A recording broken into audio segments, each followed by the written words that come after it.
younger than I am right now. And he told me, he said, John, those bureaucrats go home at 5 o'clock. I said, yeah. He says, build your store after 5 o'clock.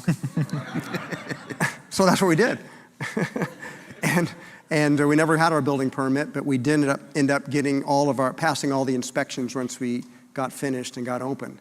So I'm taking the same approach here to Love Life, is that obviously we have to comply to the medical rules, and that in and of itself can be challenging. In California, where we're opening up the very first unit, they have much stricter rules in just about every way than the rest of America has for business. So I know we're having to comply with a lot of regulations on the medical side, but I probably will encounter some of the other stuff once we get going in it.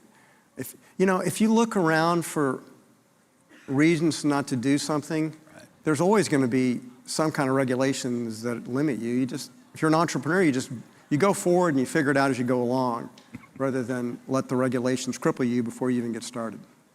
Very good points. Love it. So, Vic, you have helped start a bank in the past, and you're doing it right now, which is unusual. Then after Dodd-Frank, every year, roughly before Dodd-Frank, which was a major financial regulation which came after the Great Recession, you had average of 100, 120 banks being started in a year. After Dodd-Frank, it was 0, 0, 0, 1, and now it's picking up again. So tell us more about your reasons why you helped launch Battle Bank and what regulation plays within finance, as much as you can on that topic. This is, I think, my 7th bank. 7th bank, so I've done a few of them. Banking's a really good business if you're not stupid. If you just... That's your competitive advantage over the rest of them. Yeah, that's right. It's just blocking and tackling, really. And oddly, now that I'm old and fat and rich, regulation is a competitive advantage to me, because you have to be of a certain scope and scale to afford all of regulation, the good, the bad, and the ugly. There's actually a sort of a restraint of trade. If somebody was to start a broker-dealer these days, I've started a few of those, you sort of need minimum capitalization these days of $500,000. And if you don't have a run rate of $5 million, you can't afford a compliance person. What that means is that all the younger, smarter, faster, harder working people who might otherwise compete with me can't do it. That's not a defense of regulation, by the way. But what I've learned is that if you're an incumbent, the restraint of trade is a very useful thing to you. I know that people are going to start throwing things at me from the audience now, but I need to say, in terms of financial regulation, and we might discuss later the advantages or disadvantages of that. Strangely, it makes my life a little bit easier. I have some very, very, very good competitors in banking. And then I have some other ones. And I'd rather take my chances with the other ones. And of course, I would prefer a less regulated world. But in answer to the question, you have to accommodate yourself to regulation. Very much, as was said, it's a given. It has to be part of your business plan. And it has to be part of your durable competitive advantage, or else you're toast. Very good, and maybe we stay with you for a second, Vic. So regarding consumer protection regulation, there's a lot of that, and people always say it protects consumers. Do you think that these regulations tend to benefit or harm consumers? You had some good opinions about that earlier when we talked. My suspicion on balance is that they have probably been benefited. The thing that really scares me about so-called consumer protection is it lulls the consumer into believing that he or she is protected and lowers their own defenses. I'm not in Mackey's business, mercifully for me, he'd kill me. What you see in financial services is that the average investor actually believes that they're protected by the SEC. They believe that Big Brother is looking after them. Bernie Madoff, as an example, with 18 years in business, was supposed to have been audited 9 times every 2 years. And in an audit, they pull the trade tickets and they call the counterparties to make sure that the trade occurred. In Madoff's management company, he didn't do any trades. So it's impossible that they didn't audit where they pulled the trade tickets, because he didn't do any trades. So this is an 18-year scam that cost $30 billion, and the investors felt protected.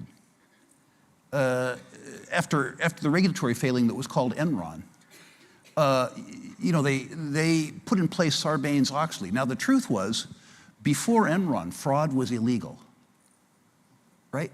So basically what they said is that we failed to see a fraud, and so we're going to impose permanent costs on the American issuer community of $100 billion a year to account for our regulatory failing. All I'm trying to say is, to me, the most pernicious part of regulation is that it makes the consumer feel protected when that's a lie.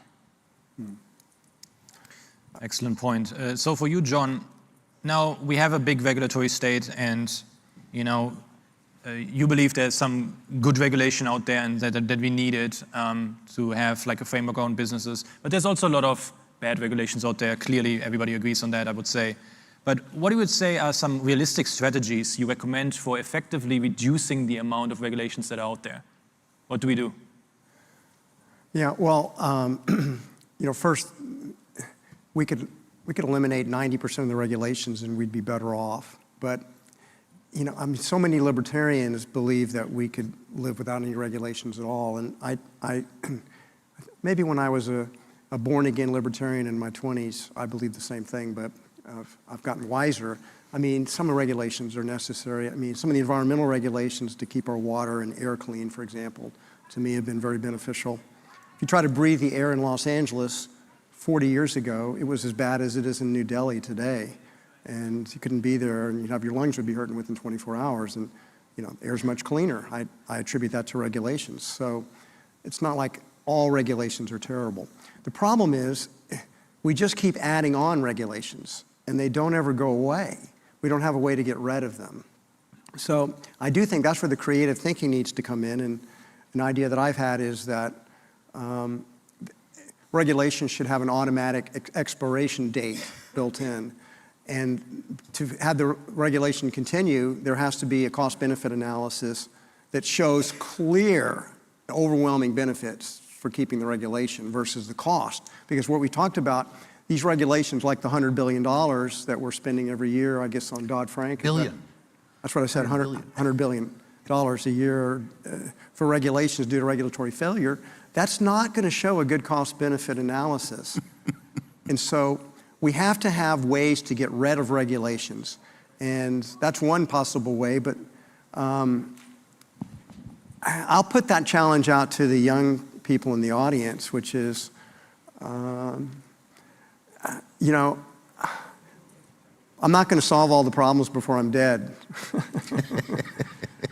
I'd like to say that my generation solved a lot of problems that our parents bequeathed to us, and the world is better off today than it was when my parents were in control of it. And I think that challenge goes to young people today to solve the problems that my generation, Rick's and my generation, couldn't solve. And that regulation's one of them. Because regulations have mostly come about, not all of them, but 95% of them have come across in the last 50 years. So it's really been just add on. You read every year about how many new pages are added to the Federal Registry of Regulations, and it's thousands of pages. And you don't ever read about how many pages were subtracted. 0. So it's just getting more and more burdensome, and it's a challenge for young people to figure out a way to keep the regulations from, like an octopus, squeezing the life out of our economy. Yeah, and I think like 95% of the significant rules, which are rules that have an economic impact of 100 million or more, are being pushed by regulatory agencies. They don't even come from Congress. So it's not really part of the democratic process. However, there is a place for young people, because just in the last 1 week, we had our alumni and some of our students speak in front of the Senate and the Congress and even the Helsinki Commission about some of these things and that prevent right now to have immigrants and refugees have access to banking. And so there's a place for young people. So if you're passionate about regulation, if that happens to be your thing, go for it. So I think that's great, very great advice. So we have a few more minutes left here. So let's do something interesting. If you could snip your fingers and make one regulatory agent disappear, which one would that be and why? Let's start with you, Vic, and then maybe John. I don't know if they're a regulatory organization, but the thing that would make my life the best is if they abolish the IRS.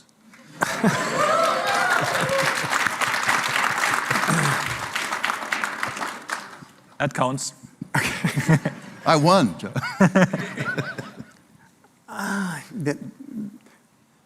We'd have to replace somehow or another some of those revenues. But I'd abolish the Department of Education.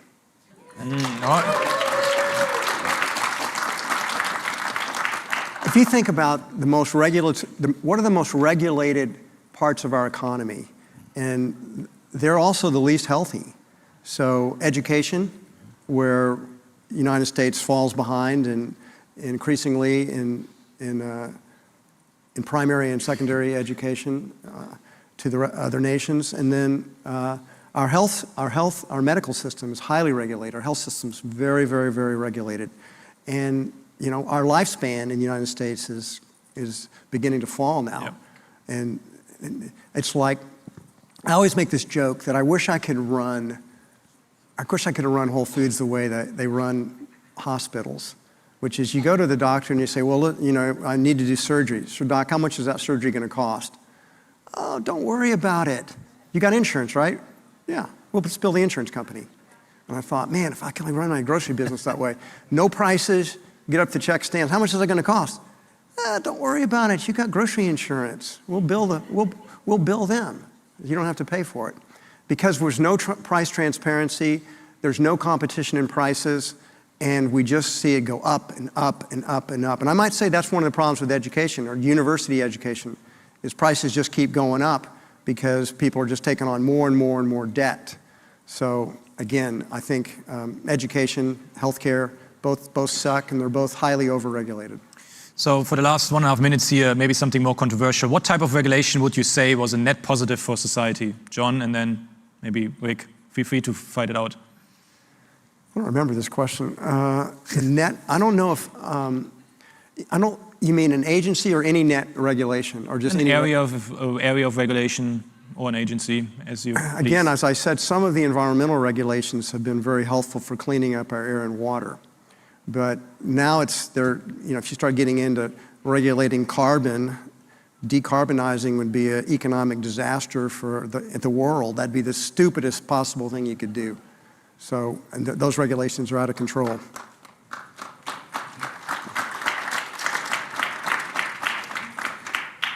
I'm frankly having a tough time answering that question.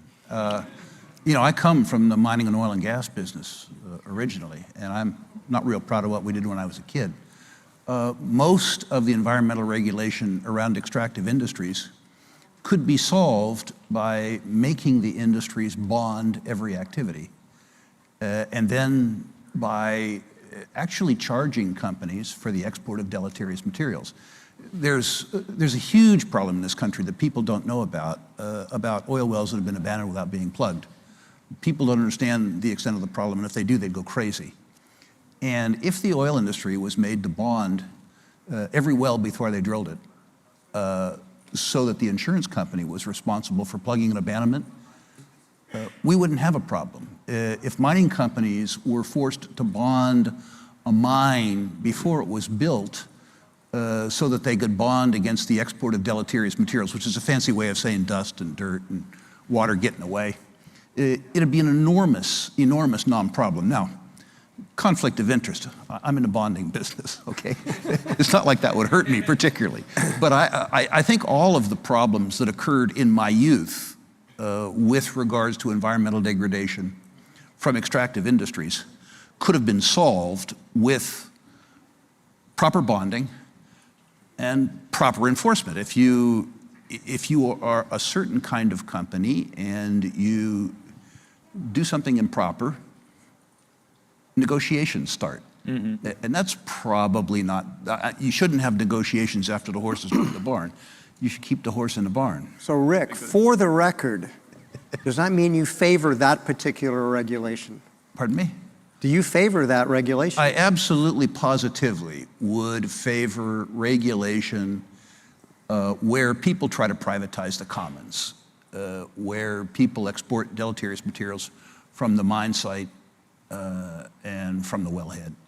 I mean, I wish I didn't. Listen, in my youth, you know. I'm just trying to get you on the record as saying that is one regulation you would favor. I told you backstage. That is a regulation. I've told you backstage. I'm 71 years of age. I don't want it to be perfect anymore. I just want it to be better before I die. That's all.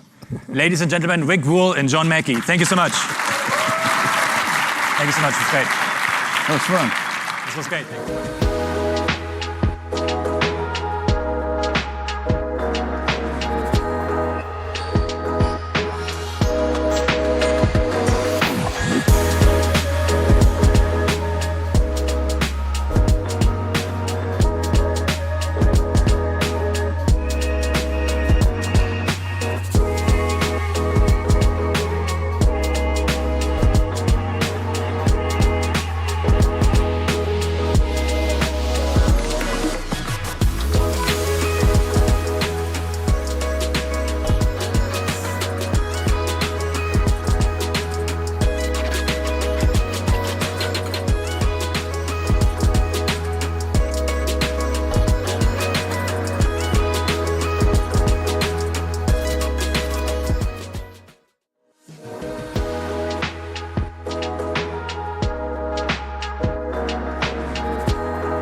Well, good afternoon, everyone. We're reaching a late part of the day here, so I know everyone's a little antsy. So let's do a quick activity before we begin this next panel here on freedom of speech here. So if you could you stand up if you were ever frustrated from bias in a newspaper you read on campus?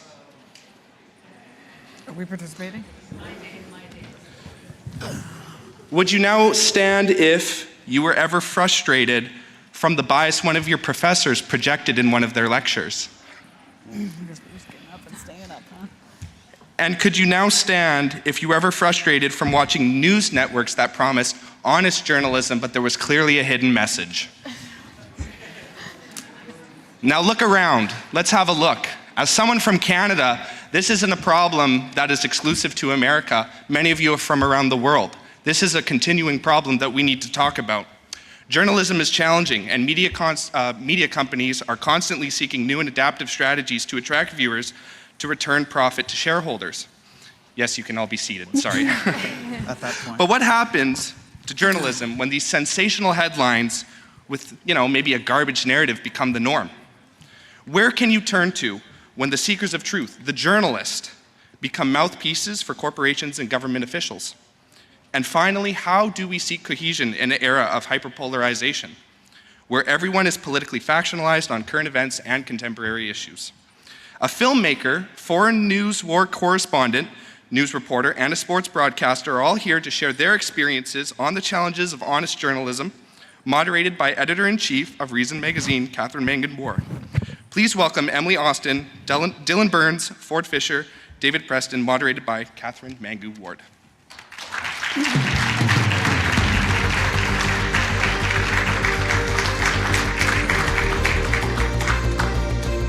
Ooh, I love the hype music. Don't you guys love the SFL hype music? So, yeah, we're going to talk about the challenges of journalism. We have 35 minutes, so we should be able to cover all of it and just take care of the problems here today. I'm going to give you a quick rundown. There's a bunch of us on stage here, and then we're going to get right into it. So, Emily Austin is an activist for free speech and the host of the Hoop Chat. Woo. We have Dylan Burns. He's a YouTuber. He's a political organizer. He's the former campaign director for Mike Gravel and also the founder of the Hippy Dippy podcast.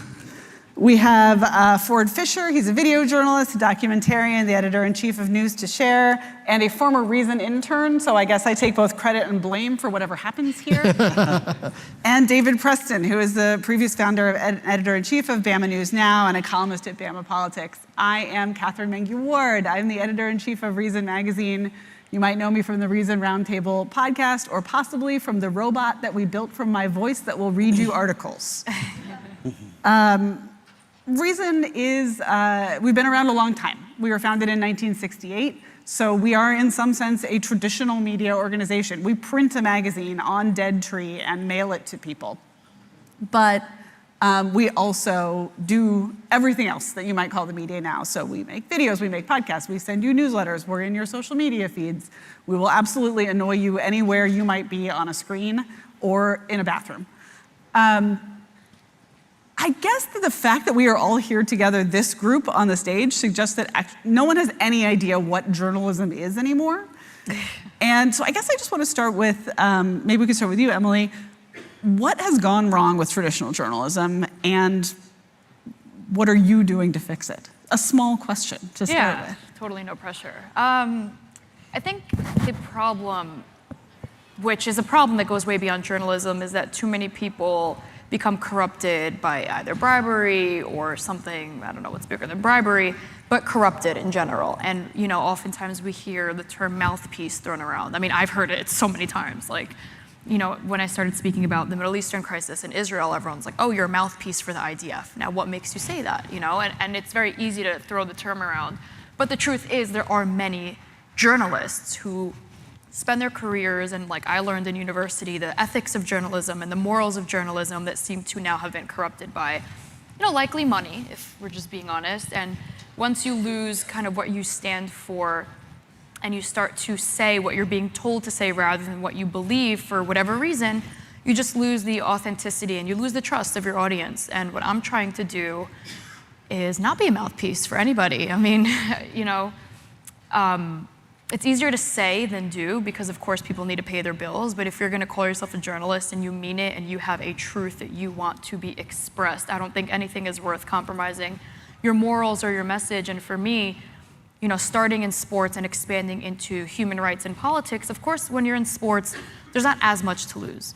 It's a lot different to, not that I've ever spread misinformation, but to read misinformation on who's getting traded to what NBA team versus something more dire like an election or lying about a candidate or things like that. And now that I've expanded beyond sports, I actually see what's at stake with misinformation and with lying. And what I'm very proud of is I've spent a lot of time growing my online presence. Instagram, I have the most followers. Twitter is growing rapidly for me. And I have more viral content online, and you can't really censor me online, of course, unless I'm violating guidelines and getting suspended, which happens sometimes. But it's my message, and you can't take that away from me. And I'm not working for a magazine or a specific network, rather spreading my message on my platform. And by doing so, I think that I'm taking my own way and spreading my truth without having anyone corrupt it. Dylan, talk a little bit about your career and how it is absolutely not whatever we might have previously called journalism. Yeah, I got into journalism through an untraditional avenue. I started as a streamer, and then when the war in Ukraine happened, I wanted to help document what was going on. I got very interested in the conflict. I contacted other journalists I know, like my good friend Patrick Hillsman and others, and they got me into war journalism, and they helped show me the ropes, and I got interested in documenting the history, because journalism is the first draft of history. And in order to make sure that that first draft is good, you got to make sure that you dot all your T's, cross all your T's, dot all your I's. You got to try to document everything. And I think the major problem for me that I've ran into is a lot of institutional barriers. When you're an independent journalist, there's a lot of resources that are just not at your disposal. And if you want to get those resources, you have to bend the knee for a larger corporation, be it CNN, MSNBC, you get the idea, one of the bigger outlets. And I found that very difficult, because if I was to go on one of those outlets and cover the war the way I want to cover it, which is long-form conversations with the people directly affected by the war in Ukraine, if I want to do that, I have to fit it between Tampax commercials. I have to fit it within their constraints, and that makes the type of journalism I want to do on their network basically impossible. And so I would say one of the main problems for me when it comes to journalism is a lack of resources for independent media. There's some people in Ukraine that are working with independent journalists to try to get them body armor, try to get them helmets, but there's a lack of financing for independent press. And so unless the market creates an environment where independent journalists can succeed by people not only doing this when it comes to national issues, but local issues as well, for local press, for local journalists, the main issue for me has been lack of resources, lack of financing that you can only access if you join one of these more mainstream media institutions. A poll just came out that said less than a third of Americans have a great deal or a fair amount of trust in the media. Ford, this is your fault. What can you do about this? I'm trying to solve it. Well, it all began at Reason Magazine. Yeah, there we go. So in 2014, I both co-founded News to Share, which is the organization that I still run. I also interned at Reason, as we've been joking about. But so the problem that I saw at first, I think, had to do with that basically every media source has its political perspective, kind of somewhat the subject of this panel, right? The bias that Fox is going to give you one perspective and NBC the other, and whatever. But when I kind of boil down, why does that actually misinform you? You also come to the conclusion that even if you could come to some kind of neutrality between those, you're still not at truth. There's a solution that I sometimes hear, and I don't disagree with it, but it goes, well, you can look at different media sources. You could look at Fox, and you could also look at NPR, and you can look at MSNBC, and if you kind of mix them all together, you're going to find something closer to truth. And I still kind of have a problem with that. And so for me, the solution is that we return to primary source documentary.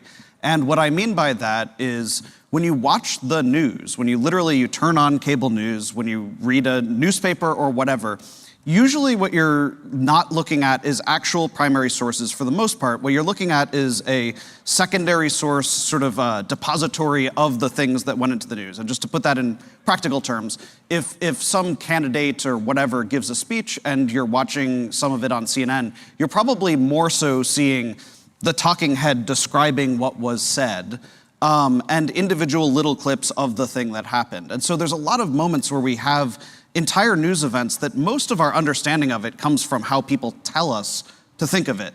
And on the other hand, I think the solution, and what I've been working on basically for the last decade, is that you should try to find the primary source that's on the ground that actually shows you literally the thing without all of that stuff, that other stuff, the commentary mixed in. So I primarily film political demonstrations. I think it's a good way to get your thumb on the pulse of what's going on in the country. And the way that I do that is with live streams and raw footage, completely devoid of my own commentary or thoughts, with it in mind that those other outlets can license that work. And when they do so, when somebody sees that little snippet that made its way onto CNN with my name on it, they can go look at the original and be more informed about the thing that's being talked about. David, how do we get closer to objective journalism, or should we run screaming from it? Well, we shouldn't run screaming from it.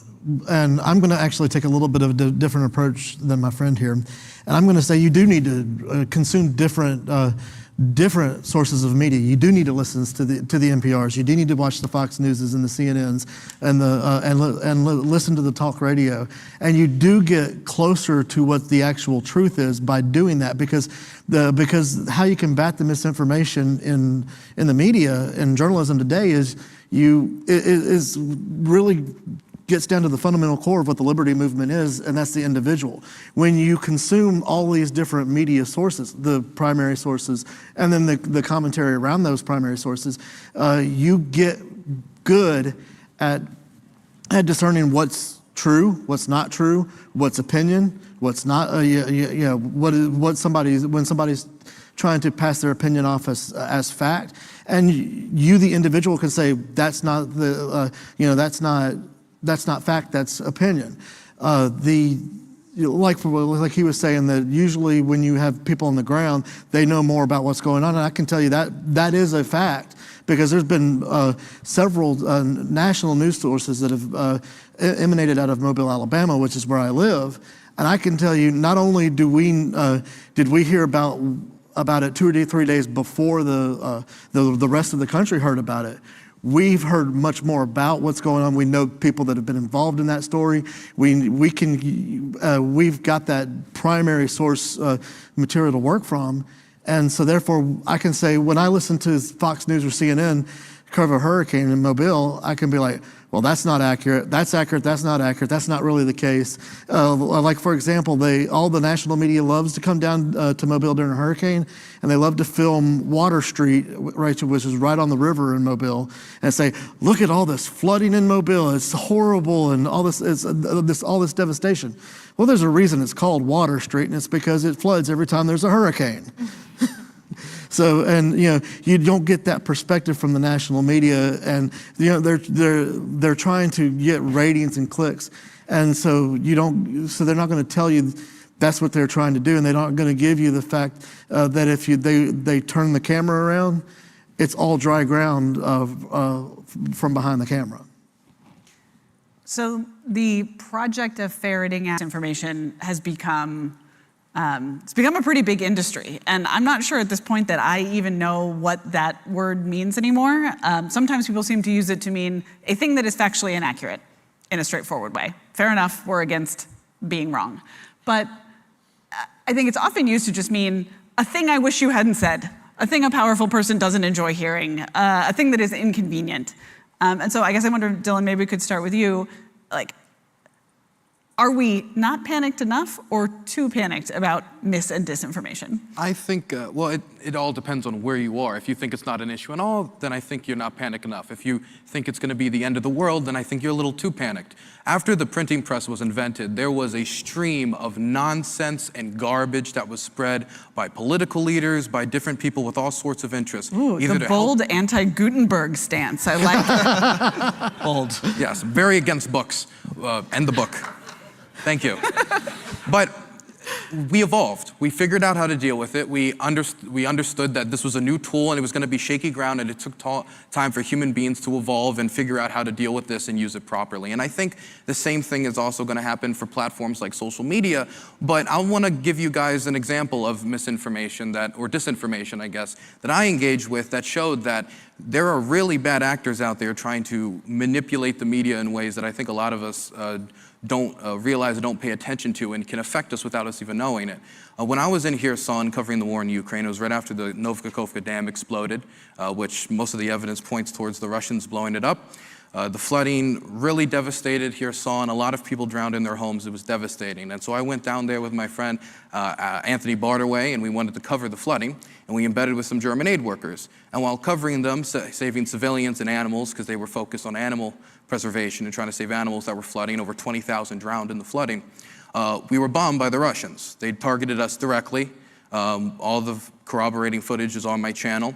And my friend, John Jones, he was hit in the stomach, horrible injury. His pelvis saved him. The next day, I visit him in the hospital, and while I'm talking to him, and he's like, yeah, I got to get back to Hong Kong and do this and do that, I get a message on my phone, and I take it out, and it's a Telegram channel, and it's a Russian Telegram channel, and it's footage of me and the rest of them getting bombed by the Russians, and they say, these Azov soldiers are creating a bridgehead on the other side of the river, and we stopped them to stop this new offensive. They were doing there's a few things I took away from this. Number one, the Russians are trying to get a jump on the story. If they're the first one to hit it before I can post anything or anybody else can talk about the story, that'll be the first thing people see, and maybe that'll be the impression they walk away with before anybody else sees anything. That's the first thing I took away from it. The second thing I took away from it is they were selectively sharing information. They were only showing the boat getting bombed, but if they were to zoom in or pay maybe more attention, then maybe they could see the animal carriers or the things indicating that we were humanitarian workers. And it was the selective sharing of information that is often the most corruptive to a good conversation, because somebody could tell you something that's true, but not include the rest of the information in order to manipulate you. And by selectively sharing what footage they showed and what they posted online, they were able to make it seem like we were soldiers trying to create a bridgehead and not people trying to help others that were drowning in the river. And so there are bad actors trying to jump on this constantly in order to affect the media speed. And if you're scrolling on Twitter and that thing just showed up in your feed, you wouldn't think twice of it. You're like, oh, and you keep scrolling. And because since you didn't double check, even if it doesn't have that big of an impact on you, it can still affect the way you see the war. There are bad actors trying to use misinformation and grab the story before anybody else gets it in order to try to manipulate the public? Ford, part of what you do is sort of try to solve this problem, right? If you put the full video, if you give all the footage, if you give everyone the raw material, at least in theory, motivated consumers can go seek it out. What do we do about the problem of not motivated consumers? There are plenty of people who are perfectly happy to have their dinner pre-chewed. Is there a way to, you sometimes see these proposals, oh, we're gonna teach media literacy in public schools. I am skeptical that that's gonna be the way that we're gonna improve the situation. But it does seem like something needs to be done. What can we do there? So definitely teach all your young ones. My wife is a teacher, and I did do a 1-hour presentation for her 5th and 6th graders about how to find the primary sources. So that it is possible. You can teach them. I have a very magical tool that I want to introduce you all to: reverse image search. So a big problem that I've been seeing, especially on Twitter, I do love Twitter, but a problem that's been happening especially recently is that real images that actually happened are being posted deliberately out of context from the actual thing that happened. So to give an example, there's this convoy heading to the border. Now it's arrived, but this week was heading to the border. And there's a lot of right-wing to-do about, this is going to be the biggest thing. There's going to be 700,000 trucks worth of people, whatever. Ended up being a couple hundred. But before they even took off, there was actually a video that I saw that was posted and had 16,000 retweets. So millions of people saw this thing. And it was footage of people in kind of militia gear kind of marching around. And the caption was, "Patriots headed to the border by the thousands," something like that. And I recognized it. I filmed this in 2019 in Portland, Oregon. Never mind the absurdity of marching from Portland, Oregon to Texas when we have the technology. Right? But I was able to, reply with, here's my footage of that exact same moment, and it ended up in the community notes of the tweet, and it actually ended up in a PolitiFact article. But even if you don't have that level of kind of that it ends up being a fact check that's cited or something like that, if you're looking at something and it seems kind of weird, is this being taken out of context or something, a really good thing that it's so easy is just screenshot the post, throw it into a reverse image search like TinyEye or Google Images also has one, and then do the thing where it basically finds the earliest time that it was on the internet. Usually that's literally the primary source, right? So people taking primary sources out of context is a huge portion of the disinformation, and you have a really easy tool to fight that.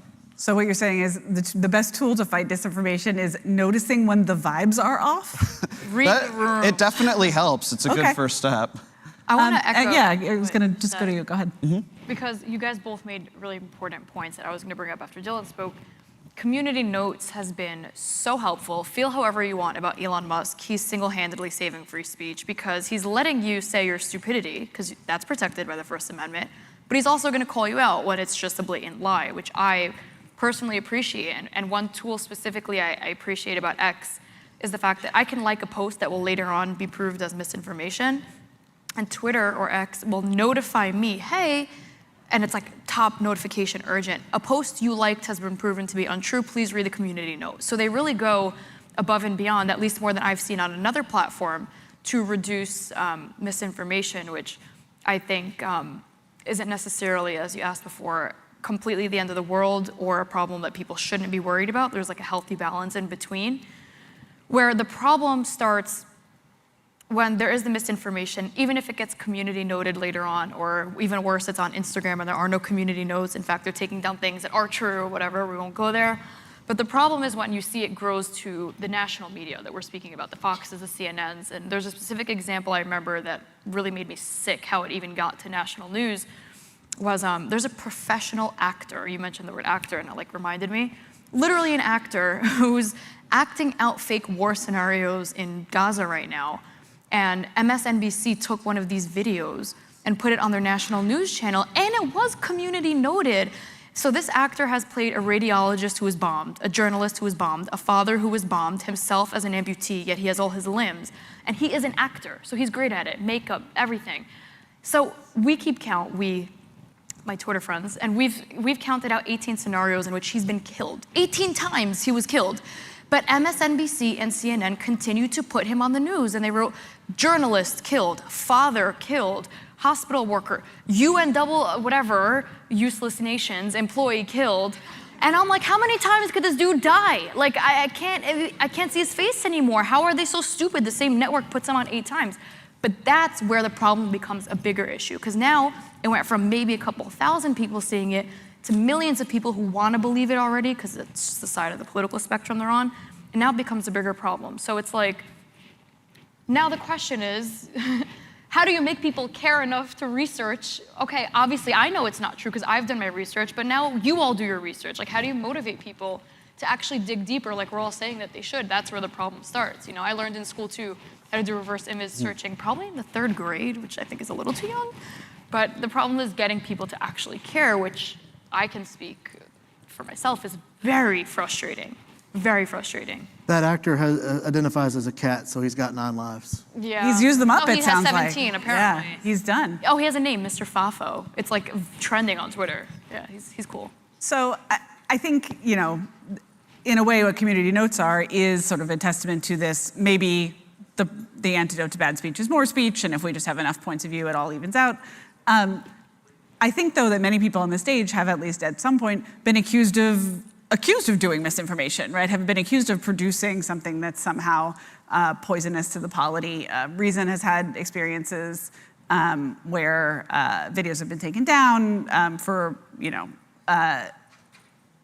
what I think is important to emphasize is often in fear of or at behest of a government agency, right? Like somewhere behind the censorship, so often lurks a person with actual political power. And sometimes, you know, in many nations, many of the countries that people are representing here, it's quite overt. You know, shut down your newspaper or we will kill you.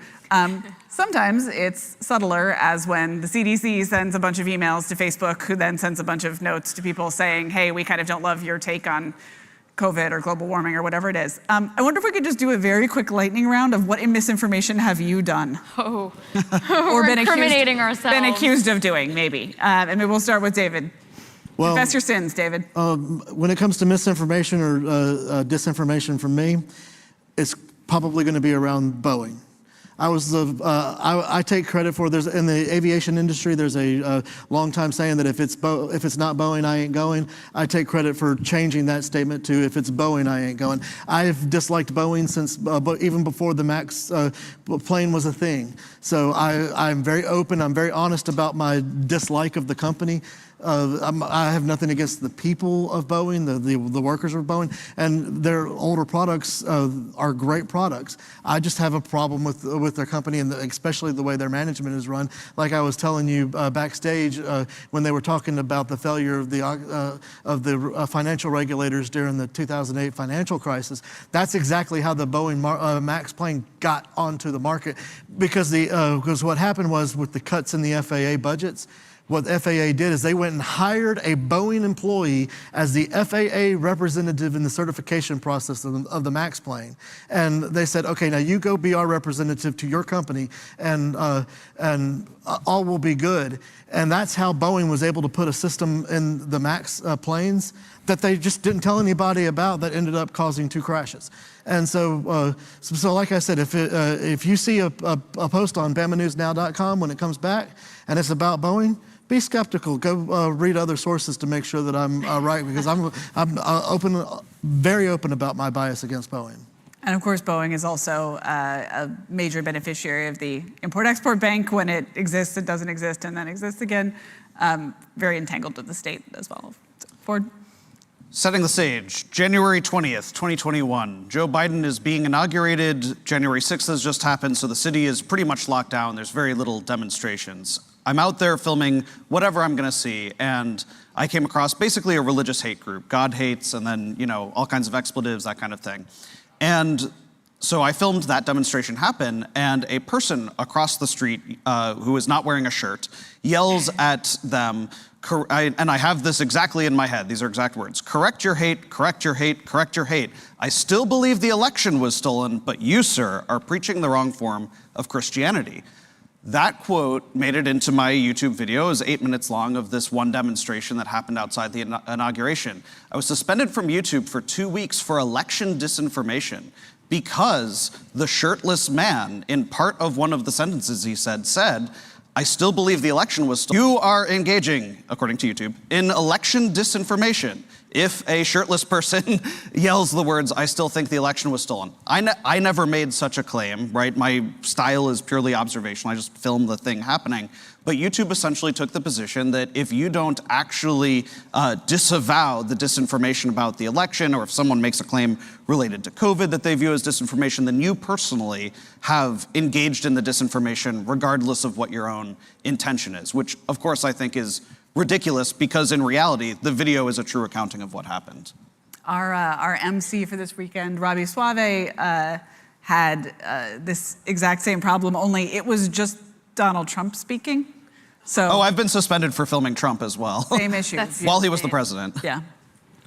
I was going to actually talk about demonetization, so you stole it, so you sabotaged me. But besides that, story then. So my name's Dylan Burns, last name Burns. And some people are confused as to how quickly I went from Twitch streaming to war journalism, filming on the front line. How did you do that so quickly? And people have made certain theories, and one of the theories was Dylan Burns, the head of the CIA's name is William Burns. He's my grandfather. And I have seen any number of different, like, cavalcade of different string connected to this string trying to connect me to the CIA because, in my opinion, now this is my interpretation of events, maybe I presented something or a war crime or a picture of something that did not match with their pre-conscribed notion of how the world works or how the war is going or what's being fought over, what war crimes have been committed. And I want to say, like, a big warning that I know the historian Timothy Snyder has talked about and a lot of people have talked about, a big warning I want to give is about a dedication to the truth. It cannot be that you walk back from your conclusion once you find something that does not match up with your preconceived notions that you found. If that is what we do, if we find something that's inconvenient and then we go to Google and try to find a bunch of studies that say the exact opposite because that makes us feel uncomfortable, then what this becomes is not a contest in what is true, what would be best for the country, what would be best for the society. It becomes a contest in who can perform the best, who can put the most bells and whistles and horns and get the most attention and put on the best show in politics, not who's dedicated to the truth, who's dedicated to reforming the country for better. And that's what I'm really scared about because that's what I think is happening right now is we have a bunch of people engaging in a clown show over talking about policy issues. I think my story is a little more incriminating, but I took accountability for it, so here we go. I'm sorry I keep bringing it back to October 7th in Israel, but that's just been all-consuming for me lately. So after October 7th, needless to say, we're all on social media. There were so many horrid videos going around of things I don't want to describe right now, but we've all seen them. But in addition to what actually happened, a lot of old videos of other horrible crimes started to resurface. And one in particular that bothered me, and I'm going to apologize in advance, is a video of a woman who was being burned alive. And now that's something I saw maybe October 8th or 9th. And right away, you know, the caption said, woman burned by Hamas, and I was like, oh my God, this is horrible. I have to, like, you know, share every atrocity. And by the way, 99.9% of them that I shared were actually things Hamas committed. But that specific video was taken, I think, in like Colombia in 2016, and I put it on my story. And now I have 2 million followers. That's a lot of people to influence. So I try to spread only the truth.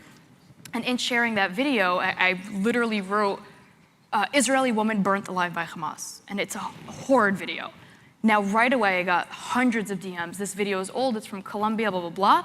And immediately I took it down. Now, 20,000 people had already seen it. So right away, I did another post apologizing. And I said, excuse me, that my last post was false. It was XYZ, and I'm sorry for sharing something. I believed it to be true. And of course, I got so much hate. But I can at least, you know, sleep at night knowing that I tried to correct it. And on a less serious note, I was vegan for 2 years. And I went all out, extreme PETA advocacy, until I became severely anemic. And then I broke my veganism like 2 weeks ago. And this morning in DC, I posted an egg. And the vegans came for my throat and said, you lied about being vegan. So I had to make a post announcing that I was no longer vegan, so I don't look like a fraud. So 2 examples of misinformation being spread, one more serious than another. But I think accountability is an easy way to undo the damage that you've done. So This has been a little bit doomy and gloomy, I guess. Maybe let's try to end on a positive note. At Reason, we think that you absolutely can do journalism that has a point of view, and it can also be journalism with integrity that improves the quality of the discourse through investigation, analysis, whatever.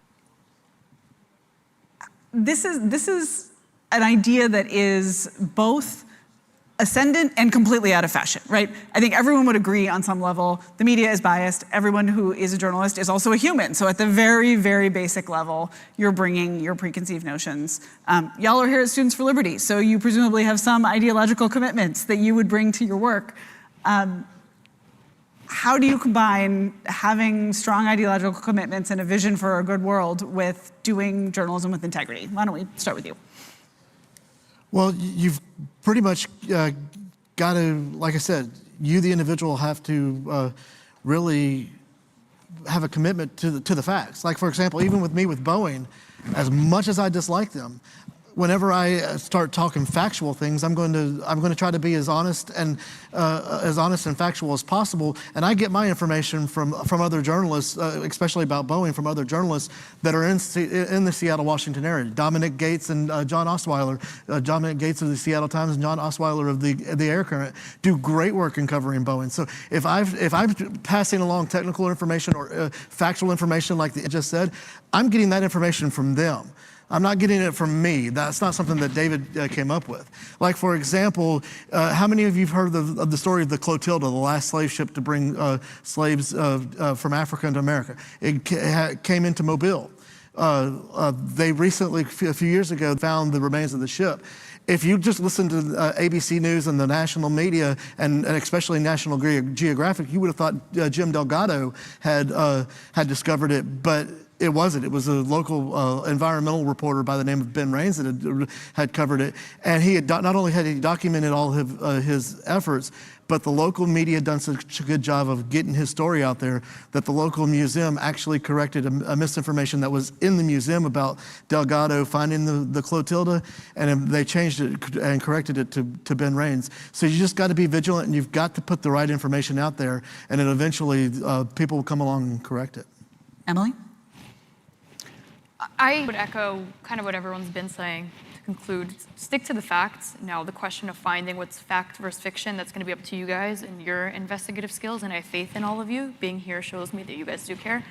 Something I've actually been mocked for, but it gets to the point, is like I do a lot of debates on air, and there's no going back once you've said it live.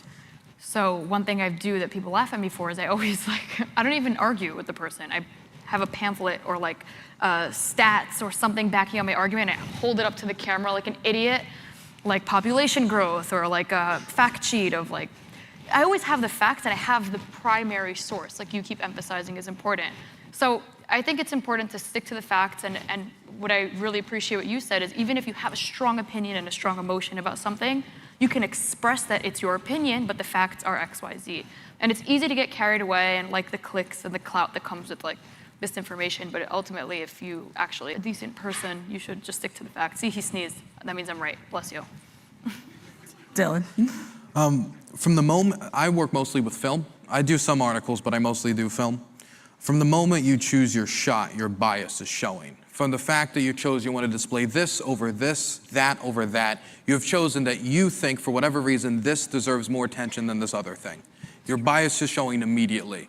To acknowledge that is the first step to being a better journalist. Once you acknowledge that, then you can start to make conclusions about, okay, how can I work to make sure I'm not selective of what I'm choosing in order to make a guide to say one thing while leaving out all the other information. For example, if you believe that one economic model is great and you include all this information to show how great this economic model is, but then you leave all this work in the field away and you don't tell the viewer at home that it exists. For example, I know a lot of IR theorists since I work in foreign policy, a few IR theorists who will just display to audiences their IR theory, audiences who have no frame of reference for IR, and then they don't know that there's other models as well and that it's all theoretical. There was information that was left out. For me, something that I had to work on was making sure that when the Ukrainians mess up, I have to show that. I remember, for example, the Kherson story. When I was there, I was told that there was one bunker to go into, and if anything happens, to run to that bunker. And they made a big fuss about the bunker. Then when the bombing happened, I ran to the bunker, and it was locked. And I was locked out, and I had to hide between buildings in order to survive. That is not only an issue in Kherson, that was also an issue in Kiev that the mayor of Kiev got a lot of heat for. I had to include that in my story. If I didn't, because I wanted to paint the Ukrainians right, because I do believe they have a right to their own country, then I wouldn't be a good journalist. I would be corrupting that first draft of history. And we'll give the final word to Ford. No pressure. Cool. Yeah. When you convert any story into some kind of a medium, be it photograph, written, or video, you could argue that it has to inherently become fiction, right? Like you've taken a real thing and then you've invented your version of it. And so if you acknowledge that to begin with, I think what you should be trying to do is subvert the fictionalizing element of turning something into medium. And so in my case, my particular answer to this, although it's not applicable to every form of journalism, is that in addition to just showing raw footage that's commentary-less, having the live streams available so that people can see essentially everything that I saw. They can't see what I didn't see, but they can see how the story was assembled because they get that entire timeline from beginning to end. And I think that kind of raw material, it's a very replicatable model. And I would encourage you to follow freelancers, live streamers, people who essentially do that, because there are many more of them. Thank you very much to everyone here in the audience who is doing their own form of citizen journalism or good old-fashioned dead tree journalism even. And thank you to our panelists, to David, Ford, Dylan, and Emily. I'm gonna let y'all get off and then I'm gonna go. Sorry? So I'm gonna let y'all get off the stage and then we'll get down. Okay, yeah. I tweet every year the Knicks are going to win, and I don't think they're going to win. You can't trust me.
All right. Hello, hello. Good evening, friends, and thank you all for joining us tonight. I'm going to start by asking you a few questions. So we know that libertarian ideas work in theory, and more importantly in practice, but why?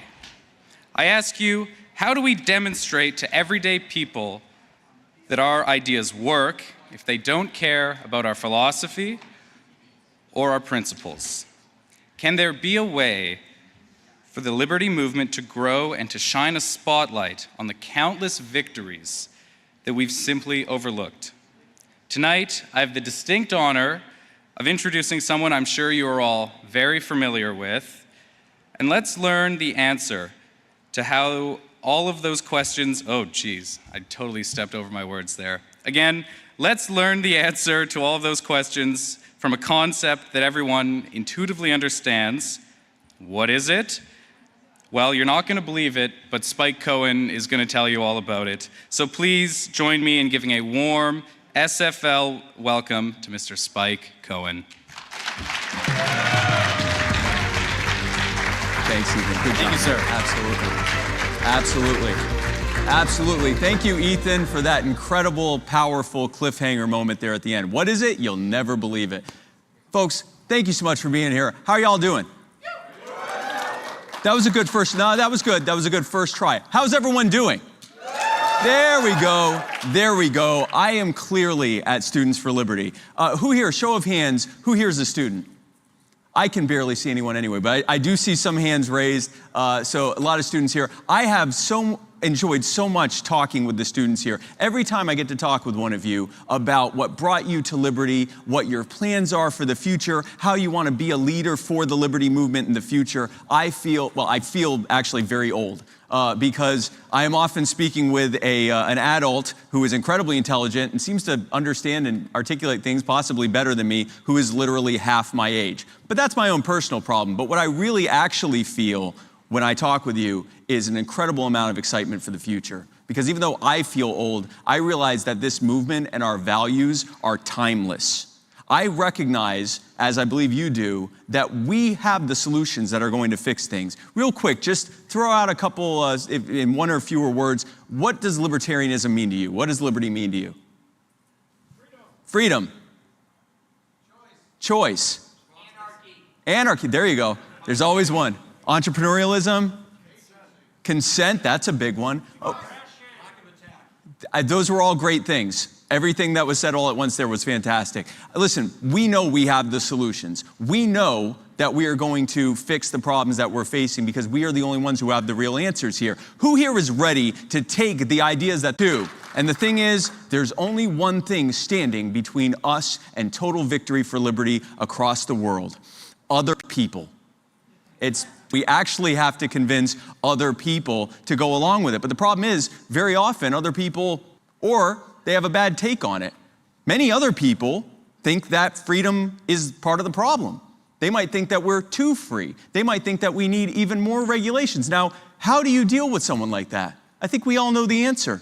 You tell them they're wrong online, you argue with them endlessly, and then you make memes about how stupid they are. Thank you so much. Thank you. Thank you. No, I'm concerned about how many of you just clapped for that. Listen, I get it. I like arguing on the internet as much as anyone else here. And that's unfortunate because I shouldn't be doing that. I should be leading by example. But you know what I like more than arguing? I like tapping into what they already agree with us on. I have found, and I think you'll agree with me by the end of this, I have found that we can boil down not just the ideas of liberty, but how we can win for liberty into an idea that just about every single person agrees with. And that word is respect. I'm going to prove it right now. Thank you. I'm going to prove it right. By the way, anytime you want to clap, I will stop, okay? This is Thank you for that completely unprompted applause. I appreciate that. I'm going to prove it right now. Who here is against respect? There we go. The thing is, we all intuitively understand that respect is good, but I'm going to go even deeper with this. To be here at Students for Liberty, to leave wherever you live and to come here, interacting with everyone here and then going home, you will likely interact, not just here, but everywhere that you've had to go to get here and back home. You will have to have interacted with thousands, tens of thousands, possibly even hundreds of thousands of people that you've been in close proximity to. And the vast, vast majority of all of those people that you interact with are complete and total strangers. You know nothing about them. You don't know what their values are. You don't know what their aims are. You don't know what they have planned. And yet, for the most part, you have been able to come here and go back home, and you have a relatively reasonable expectation that you are safe. The reason that we have that, and it's that expectation that allows us to thrive. It is that expectation that we are relatively safe that allows us to be able to be as prosperous and harmonious and happy as we are. Well, what is that expectation? We have an expectation that that just about every single one of those people will have a basic level of respect for us as individual human beings, and that we in turn will have that same respect for them. Now, when I say respect, I don't mean that they like you or care about you or agree with you or even know anything about you. You don't know anything about them. So you might not care about them any more than you care about any other person. But you have a basic intrinsic level of respect for them as an individual human being. It is why you don't stomp on them the same way you might step on an ant that you're walking by. It's because you recognize that they're human beings and that therefore you're not going to hurt them. You're not going to rob them. You're not going to assault them. You're not going to kill them. You're not going to do anything else to them. And in turn, you expect that from them. We talk a lot about high trust societies and how they're safer and people are happier in them. Well, high trust of what? Trust that there is a basic level of individual human respect that everyone or just about everyone in that community or that neighborhood or that country or society or whatever else have for one another. Now, this is something that intuitively, intrinsically makes sense to the point where we don't even really think about it. I could say this to a 7-year-old, hey, if you respect other people and they respect you, then that's good, right? And they'll say, yes, of course. Everyone knows this. And yet, so many of us, no one in here, of course, we're all very, very smart, but so many of us will put that expectation aside for the government. The government is just people. The government is people like everyone else in here. Might be a couple lizards, but for the most part, they're human beings just like you and me, thank you. For the most part, they are human beings they are all human beings, let's be clear. I want to be clear. I have no evidence that any of them are lizards. And so these are human beings who, if they were not acting in that capacity as a government official, a politician, a law enforcer, a bureaucrat, whatever their position is in the government, if they were acting outside of that capacity, we would expect them to respect us. If that same person were walking down the road and they walked up to you and said, give me 25% of everything you have on you, or I'm gonna make your life really difficult, you're gonna fight back. You're gonna ask for help. You're gonna run away. Or if you do give to them, it's gonna be completely under duress and you're gonna report them to someone. But if that same person gets up behind a really nice podium like this and says, folks, I have some fantastic news. You've seen this before. I have some fantastic news. I am going to provide you with the things that you need, and I'm only going to have to increase taxes by 25%. We are levying a new 25%, and of course, the unspoken there is you're gonna have problems if you don't pay it. Now, we recognize what that is. It's no different than the person walking up to you and saying, you have to give to me. But many other people look at that and go, 25%, man, that's gonna be rough. I wonder what we're gonna get in exchange for it. Or they might say, you know what, I'm sick of all these taxes. I'm not gonna pay any more of it. I'm gonna go speak to someone about it. They're not fighting, they're not coalescing to do anything other than to essentially ask them not to do it because they don't have they have put aside that expectation, that basic expectation that someone in that position over here doesn't have to have the same respect for them as an individual human being and therefore not to rob them and take from them as they would if the person was just standing here, not wearing a fancy suit like this and saying, hi, my name's Bob. That is the difference here. And it is that setting aside of that expectation or that contextualization of that expectation that allows government to be as tyrannical as it is. Very often they don't have to use force. They just have to use the presumed authority that people give them. And this is what we at our core as libertarians understand. Wherever they are, podium, not podium, anything else, whether they're politicians, whether they are employees of the government, or whether they're just everyday people like you and me, they have to respect us the same as they would outside of that capacity. And it is that core message that everyone already agrees with. And I know everyone here is thinking the exact same thing. Spike, you are so right. It is amazing that you're saying this. I agree with you 100%. You look great, by the way. Have you been working out? A little bit, yeah, thank you. Why are you? I get an applause for telling you that you asked me if I work. You know what, I'll go with it. I love you guys. So listen, the reality is that people agree with us. They understand that. But how do we make that connection? Well, I can tell you one way that I'm making that connection. I started a nonprofit called You Were the Power. And thank you. That I understand clapping for. Thank you. What is You Are the Power, you say? So You Are the Power is an organization we started. We find people who are being abused by their local governments, being disrespected by their local governments. And we help organize our thousands of liberty activists across the country, including what sounds like quite a few of you in here, as well as the people in that local community who are being disrespected. And we fight until they get that respect that they deserve. Now, not only are we doing that, in helping people right now, We are also messaging to that community and to the public that at its core, this thing that happened, whether it's a CPS trying to tear a family apart for no reason, whether it's politicians abusing eminent domain to steal someone's property, or zoning board members abusing their authority to steal, whatever it is that we come into, whether it's, for example, the government banning people from feeding people who need food. Whatever it is, at its core is the government, officials in government, not respecting people as individual human beings, because if they did, they would have never done that. They would have never robbed them, they would have never taken from them, they would have never threatened them, they would have never abused them, they would have never done that.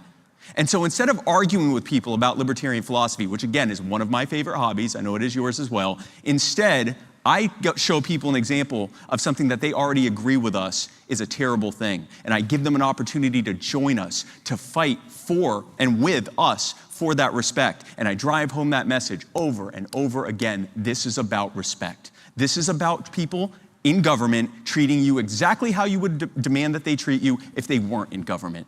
And we have been winning. We have been expanding across the country. But I'll tell you another group that's doing it. It's right here, Students for Liberty.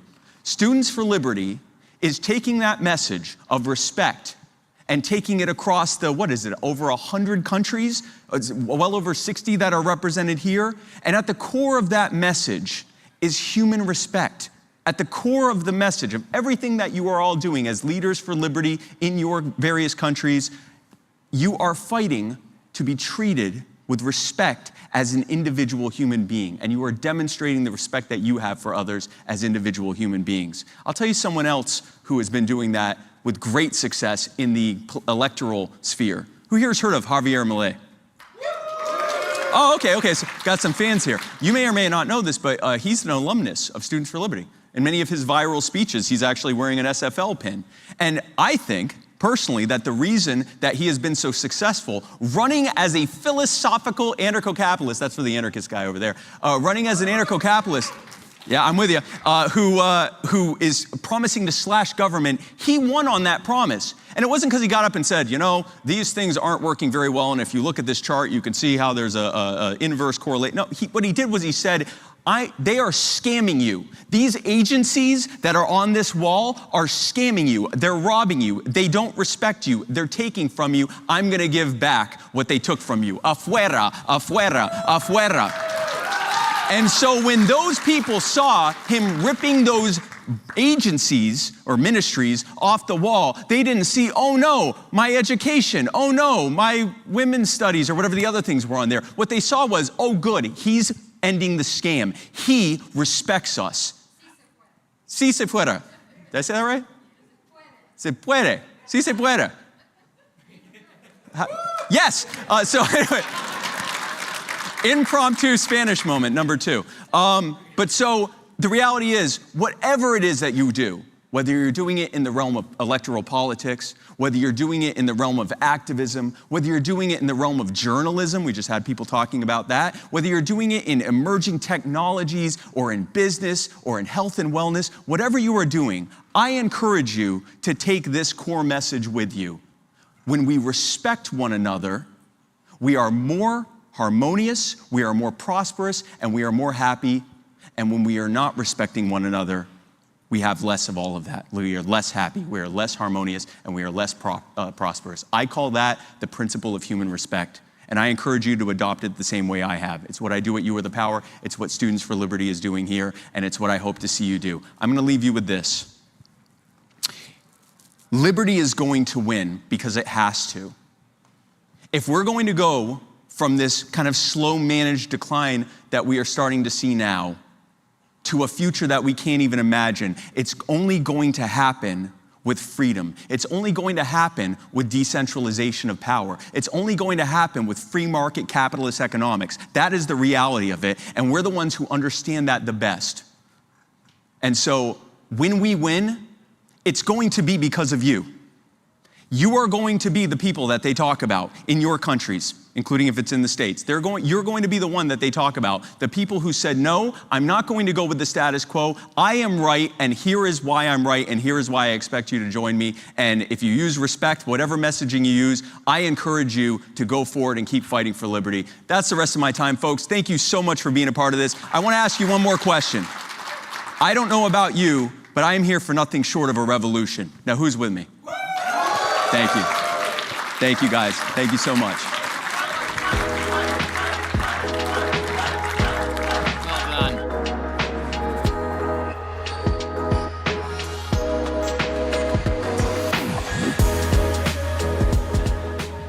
All right. Spike was absolutely telling the truth when he said Javier Milei has been affiliated with SFL. I was scrolling Twitter earlier this morning, and I saw a tweet from SFL, the SFL account. I'm sorry, X. Maybe we have to call it X now. I don't know. And an X from Students for Liberty had been retweeted by Javier Milei just this morning. Very exciting. Yeah, let's give a round of applause for all of our excellent speakers we've had today. We have much more to come. This evening, John Stossel will be giving a keynote address during dinner. That starts around 7:15, so you've got a little bit of free time. Tomorrow morning, we'll be back here at 9 a.m. We've got still more good speakers to come. Spike Cohen will be back, Joe Jorgensen talking, and finally, Justin Amash will be joining us as well. Great discussions to come about fusionism. There's going to be a debate on whether national divorce is a good idea taking place tomorrow. So much more this evening and tomorrow. Thank you all for being here, and let's keep spreading that message of freedom and liberty.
became a stupid government. That makes every Rick here less Rick than me. There are people who have and embrace the authoritarian instinct to control.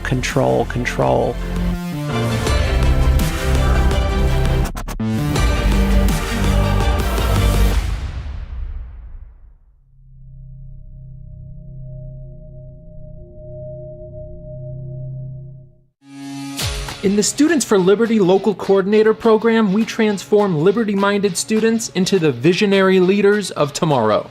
Unleash your potential with powerful resources, dive deep into pro-liberty ideas, and champion individual liberty right on your campus. Join an elite international network of leaders, rub elbows with movers and shakers, and make your mark in the liberty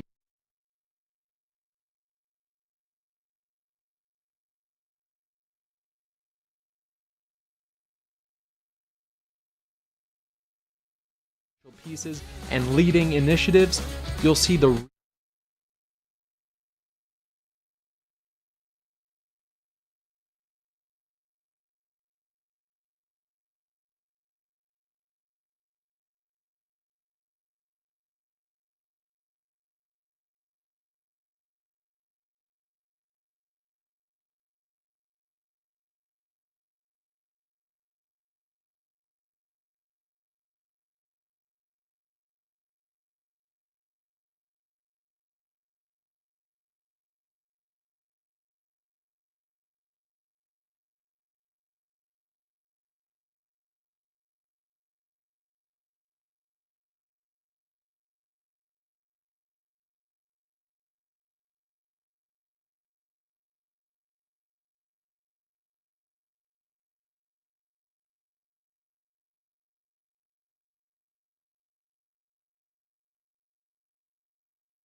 Who's really in charge of government?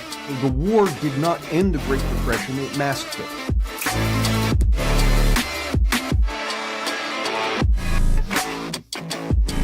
It's a textbook example of cronyism.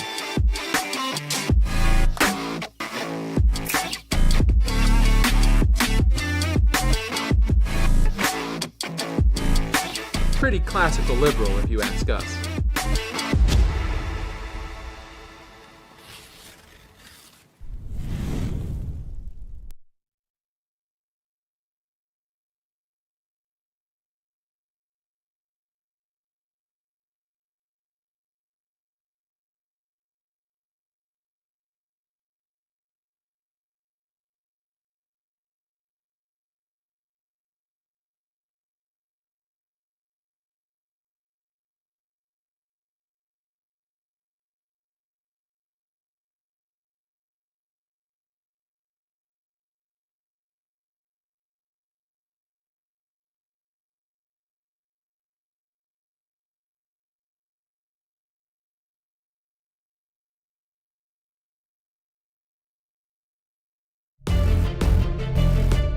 Spoilers will follow. This is The Invisible Lens.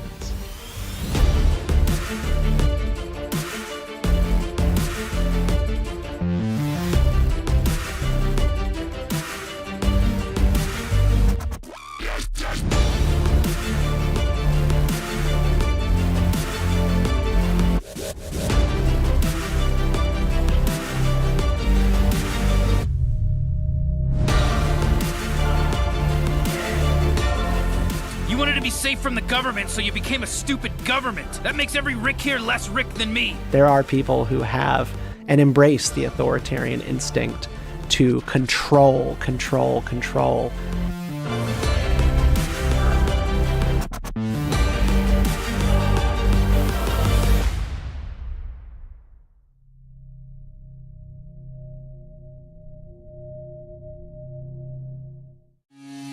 In the Students for Liberty Local Coordinator Program, we transform liberty-minded students into the visionary leaders of tomorrow. Unleash your potential with powerful resources, dive deep into pro-liberty ideas, and champion individual liberty right on your campus. Join an elite international network of leaders, rub elbows with movers and shakers, and make your mark in the liberty movement. With us, you don't just learn, you enact change. SFL empowers you to lead and pursue your passion by organizing events, publishing influential pieces, and leading initiatives. You'll see the real-world effects of your dedication to liberty. Our mission? Educate, develop, and empower the next generation of leaders of liberty. It's about making an impact today for a freer future tomorrow. Step forward and shape the future.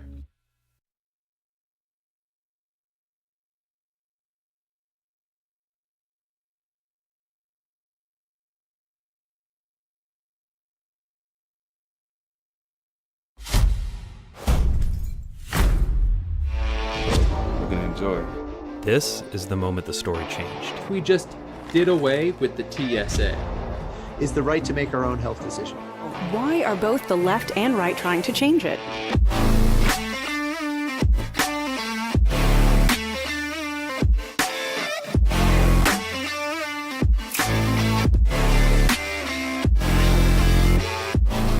The issue is a bit larger than that. You are allowed to make your own guns.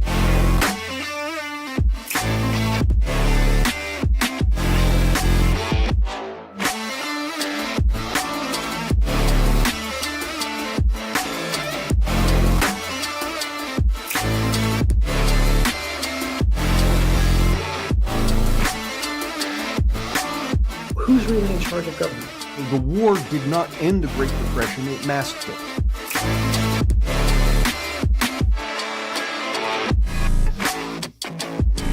It's a textbook example of cronyism.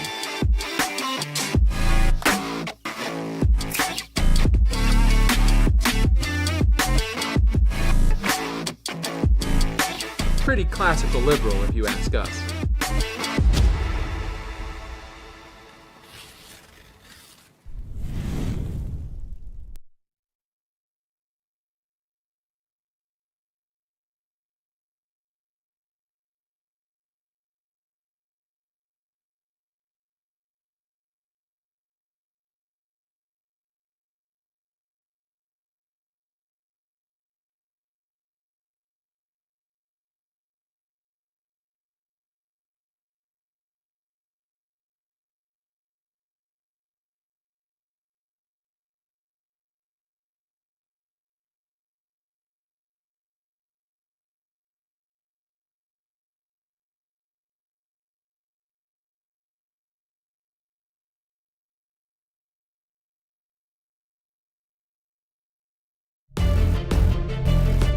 Spoilers will follow. This is The Invisible Lens.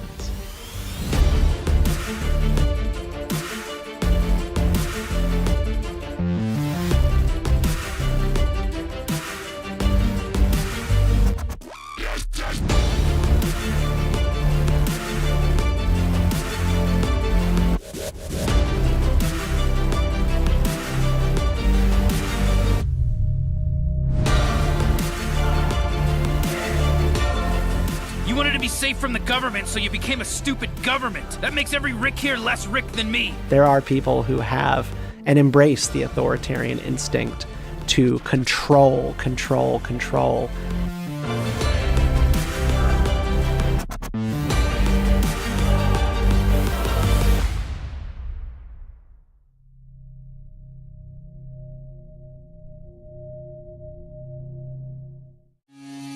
In the Students for Liberty Local Coordinator Program, we transform liberty-minded students into the visionary leaders of tomorrow. Unleash your potential with powerful resources, dive deep into pro-liberty ideas, and champion individual liberty right on your campus. Join an elite international network of leaders, rub elbows with movers and shakers, and make your mark in the liberty movement. With us, you don't just learn, you enact change. SFL empowers you to lead and pursue your passion by organizing events, publishing influential pieces, and leading initiatives. You'll see the real-world effects of your dedication to liberty. Our mission: educate, develop, and empower the next generation of leaders of liberty. It's about making an impact today for a freer future tomorrow. Step forward and shape the future.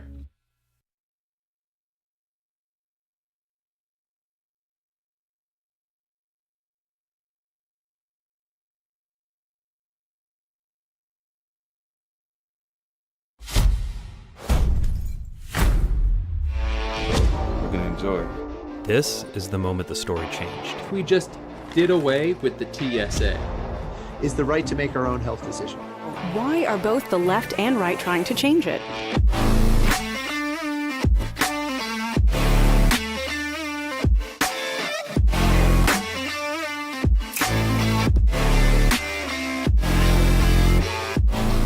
The issue is a bit larger than that. You are allowed to make your own guns.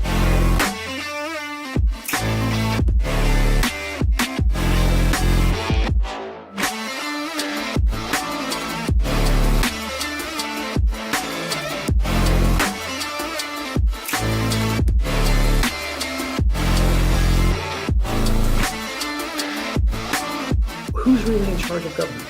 The war did not end the Great Depression, it masked it.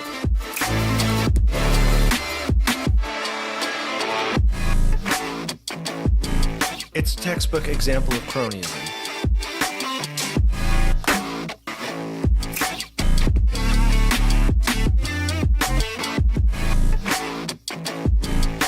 Pretty classical liberal, if you ask us.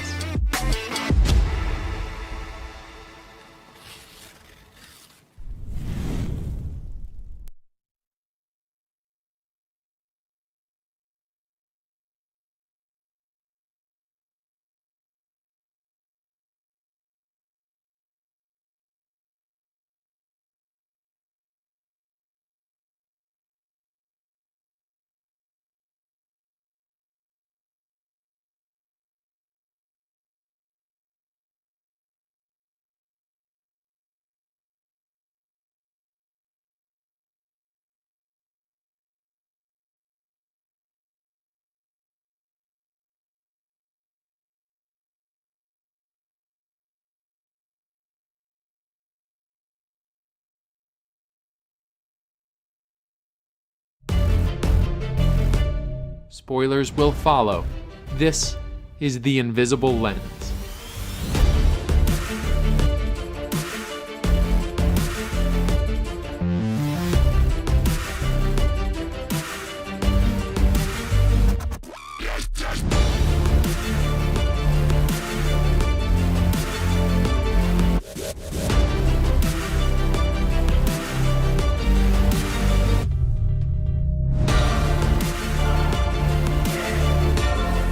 You wanted to be safe from the government, so you became a stupid government. That makes every Rick here less Rick than me. There are people who have and embrace the authoritarian instinct to control.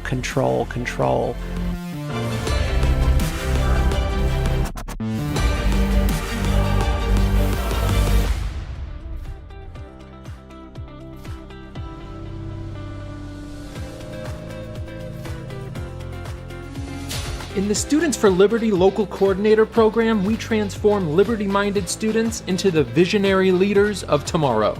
Unleash your potential with powerful resources, dive deep into pro-liberty ideas, and champion individual liberty right on your campus. Join an elite international network of leaders, rub elbows with movers and shakers, and make your mark in the liberty movement. With us, you don't just learn, you enact change. SFL empowers you to lead and pursue your passion by organizing events, publishing influential pieces, and leading initiatives. You'll see the real-world effects of your dedication to liberty. Our mission: educate, develop, and empower the next generation of leaders of liberty. It's about making an impact today for a freer future tomorrow. Step forward and shape the future.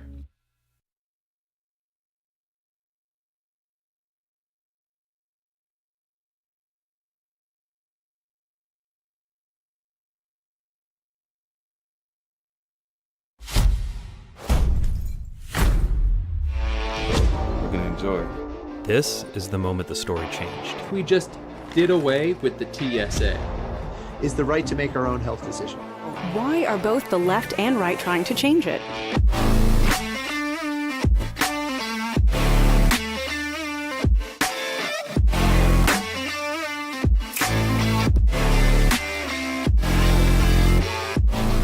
The issue is a bit larger than that. You are allowed to make your own guns.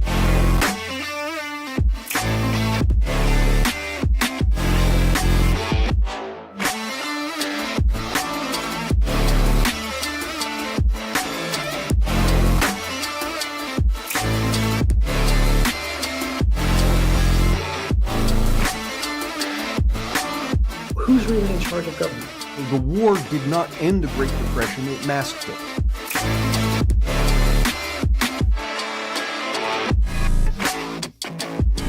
It's a textbook example of cronyism.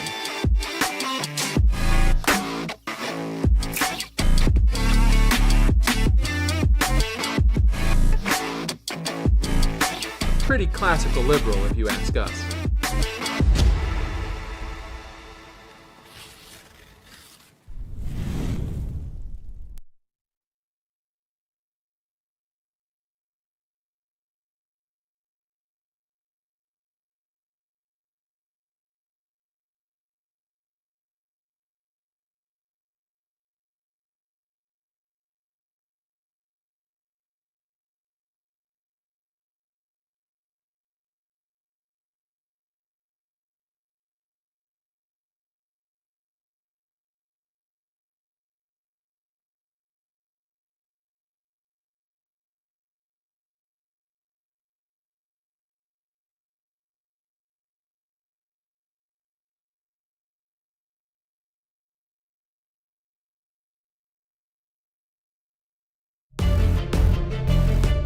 Spoilers will follow.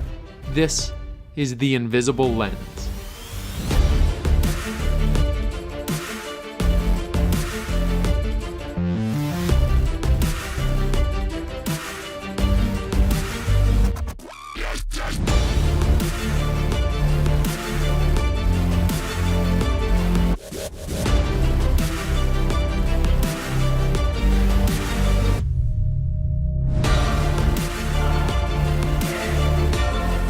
You wanted to be safe from the government, so you became a stupid government. That makes every Rick here less Rick than me. There are people who have and embrace the authoritarian instinct to control.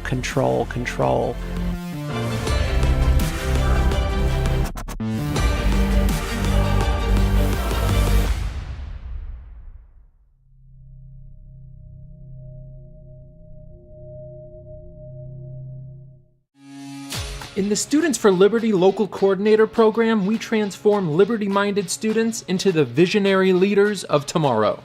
Unleash your potential with powerful resources, dive deep into pro-liberty ideas, and champion individual liberty right on your campus. Join an elite international network of leaders, rub elbows with movers and shakers, and make your mark in the liberty movement. With us, you don't just learn, you enact change. SFL empowers you to lead and pursue your passion by organizing events, publishing influential pieces, and leading initiatives. You'll see the real-world effects of your dedication to liberty.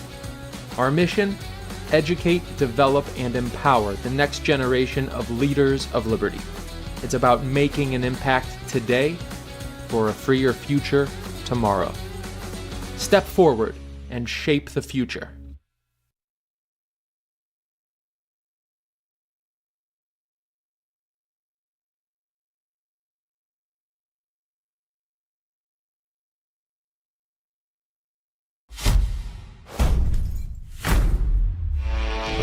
Enjoy.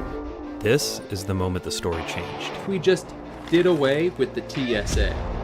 Is the right to make our own health decision.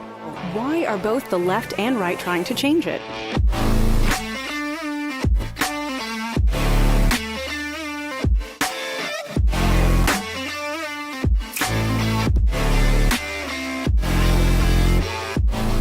The issue is a bit larger than that. You are allowed to make your own guns.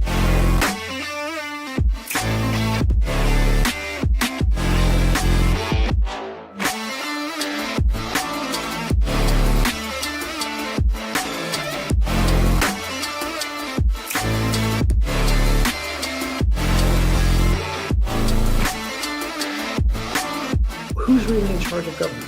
The war did not end the Great Depression, it masked it.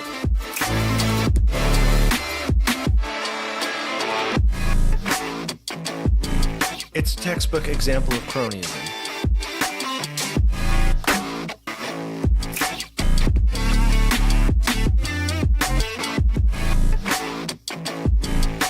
Pretty classical liberal, if you ask us.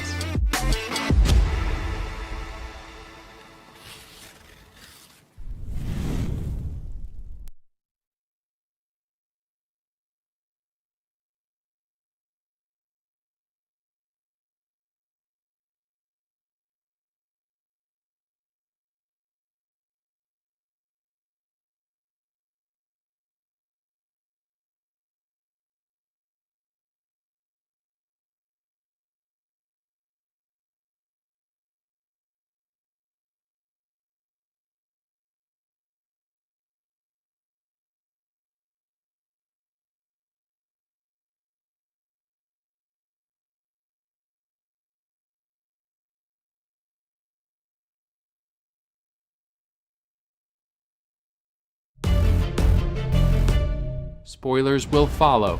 This is The Invisible Lens.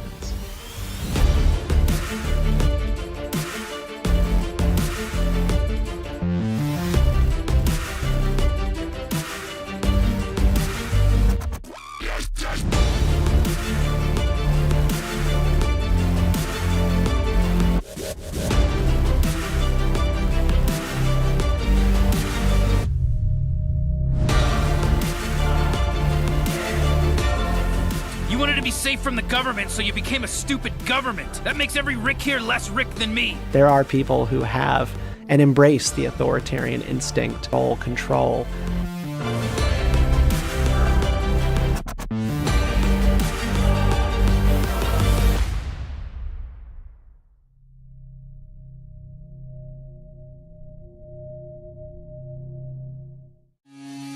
In the Students for Liberty Local Coordinator program, we transform liberty-minded students into the visionary leaders of tomorrow. Unleash your potential with powerful resources, dive deep into pro-liberty ideas, and champion individual liberty right on your campus. Join an elite international network of leaders, rub elbows with movers and shakers, and make your mark in the liberty movement.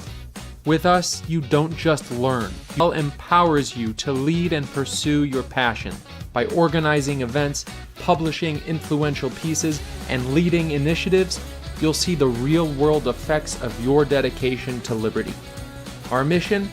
Educate, develop, and empower the next generation of leaders of liberty. It's about making an impact today for a freer future tomorrow. Step forward and shape the future.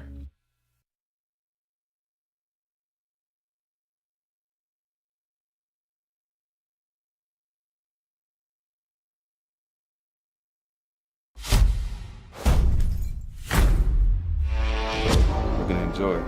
This is the moment the story changed. We just did away with the TSA. Left and right trying to change it.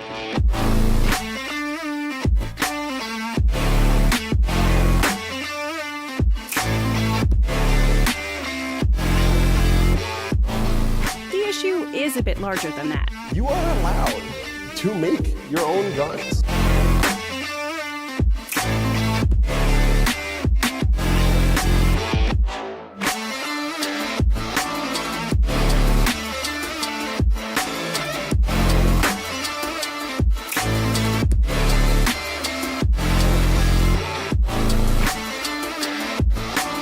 Who's really in charge of government? The war did not end the Great Depression, it masked it.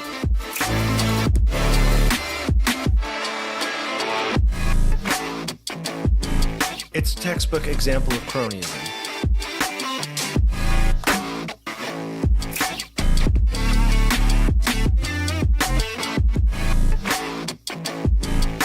Pretty classical liberal, if you ask us.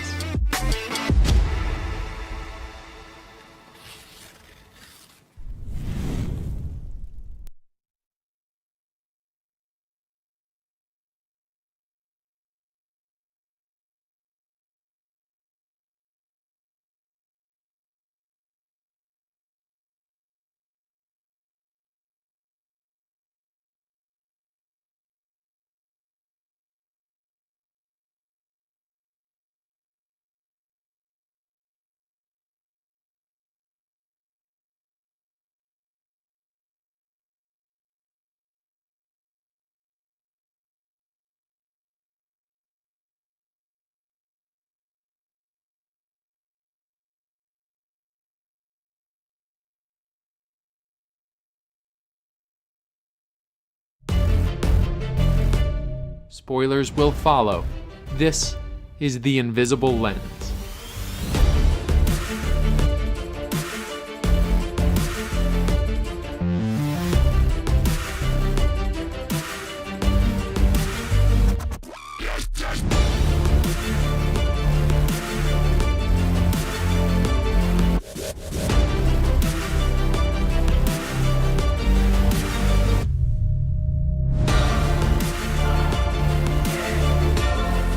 You wanted to be safe from the government, so you became a stupid government. That makes every Rick here less Rick than me. There are people who have and embrace the authoritarian instinct to control.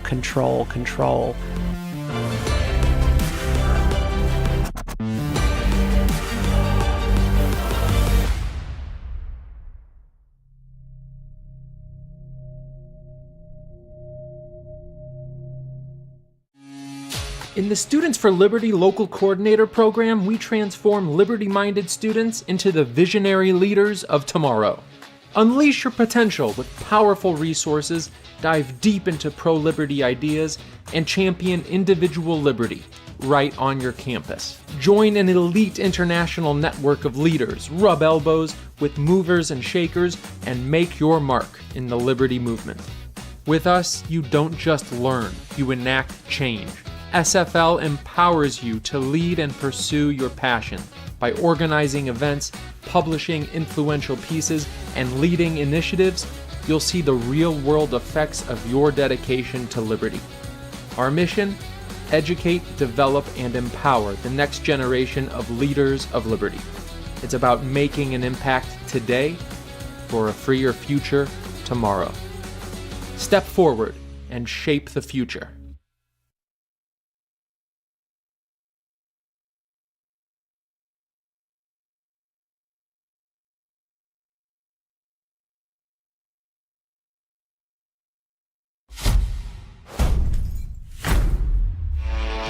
We're gonna enjoy. This is the moment the story changed. If we just did away with the TSA. Is the right to make our own health decision. Why are both the left and right trying to change it?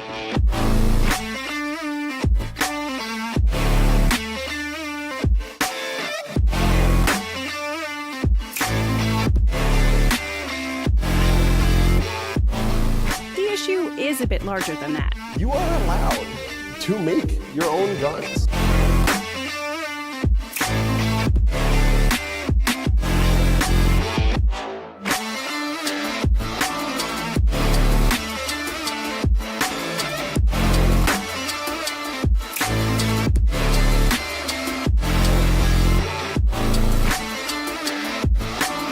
Who's really in charge of government?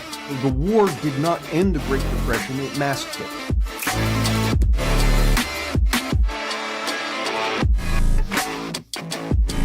It's a textbook example of cronyism.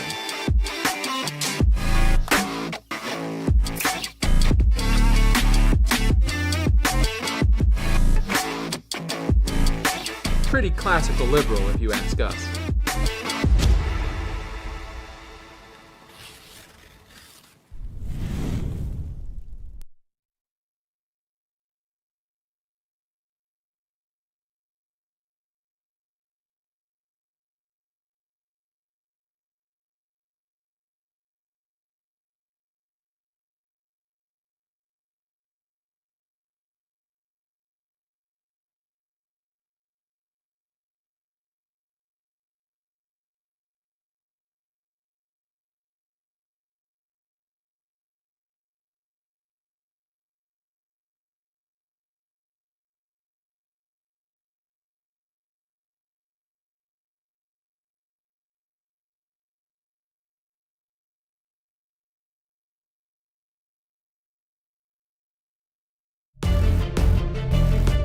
Spoilers will follow. This is The Invisible Lens.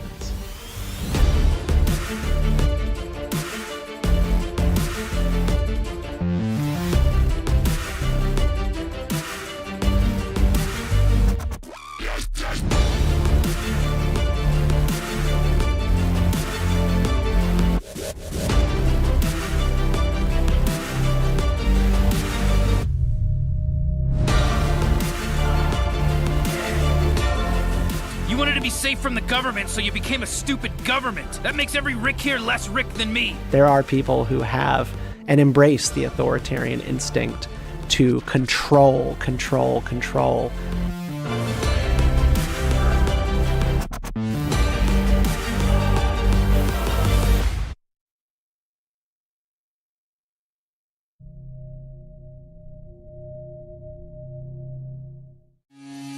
In the Students for Liberty Local Coordinator Program, we transform liberty-minded students into the visionary leaders of tomorrow. Unleash your potential with powerful resources, dive deep into pro-liberty ideas, and champion individual liberty right on your campus. Join an elite international network of leaders, rub elbows with movers and shakers, and make your mark in the liberty movement. With us, you don't just learn, you enact change. SFL empowers you to lead and pursue your passion by organizing events, publishing influential pieces, and leading initiatives. You'll see the real-world effects of your dedication to liberty. Our mission? Educate, develop, and empower the next generation of leaders of liberty. It's about making an impact today for a freer future tomorrow. Step forward and shape the future.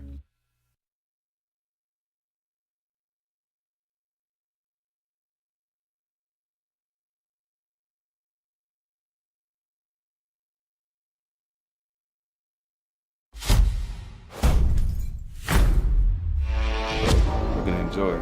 This is the moment the story changed. We just did away with the TSA. Is the right to make our own health decision. Why are both the left and right trying to change it?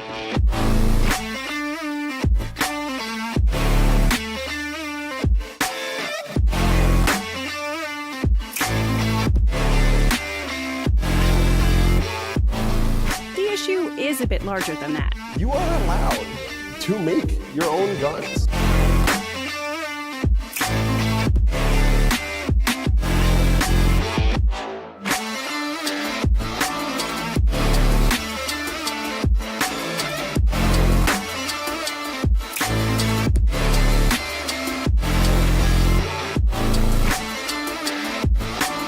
Who's really in charge of government?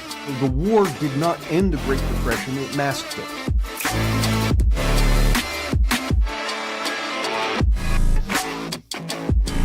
It's a textbook example of cronyism.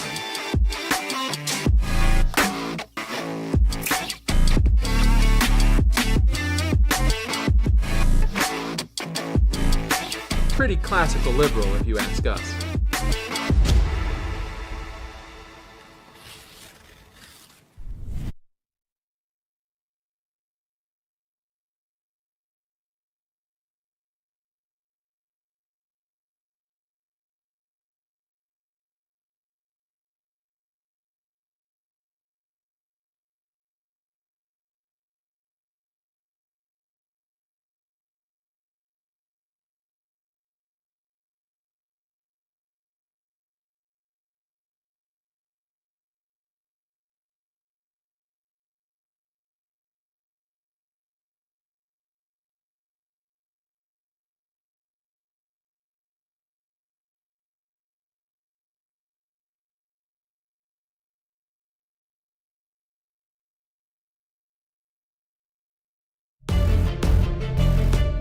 Spoilers will follow.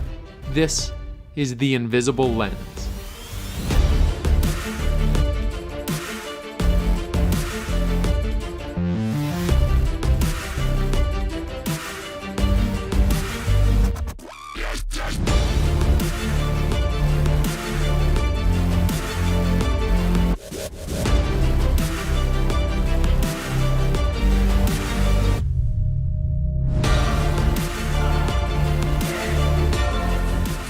Safe from the government, so you became a stupid government. That makes every Rick here less Rick than me. There are people who have and embrace the authoritarian instinct to control.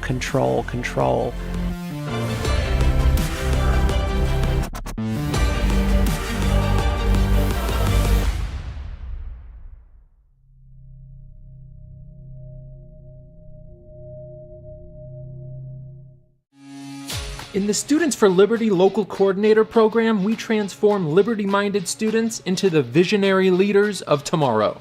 Unleash your potential with powerful resources, dive deep into pro-liberty ideas, and champion individual liberty right on your campus. Join an elite international network of leaders, rub elbows with movers and shakers, and make your mark in the liberty movement. With us, you don't just learn, you enact change. SFL empowers you to lead and pursue your passion by organizing events, publishing influential pieces, and leading initiatives. You'll see the real-world effects of your dedication to liberty. Our mission? Educate, develop, and empower the next generation of leaders of liberty. It's about making an impact today for a freer future tomorrow. Step forward and shape the future.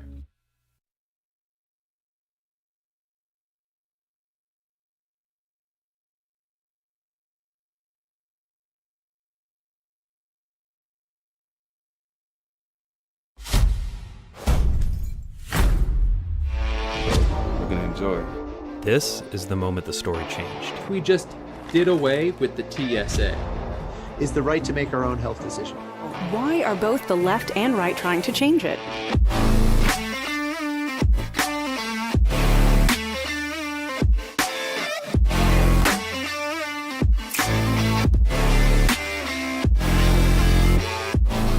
The issue is a bit larger than that. You are allowed to make your own guns.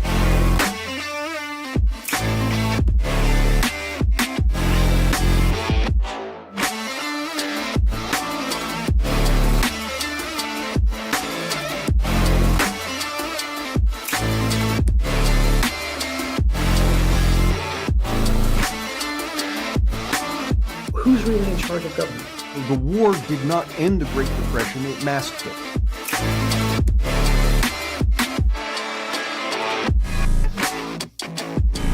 It's a textbook example of cronyism.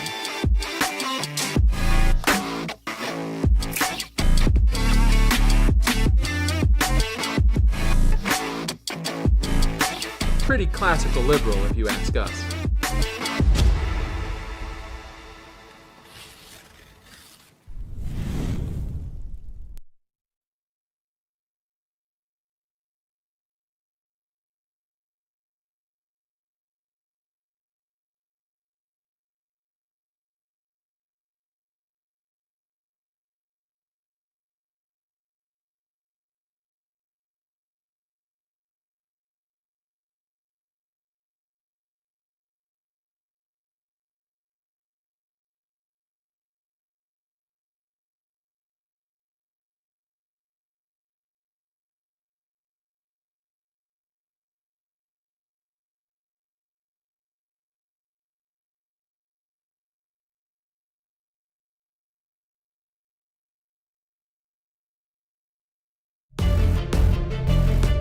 Spoilers will follow.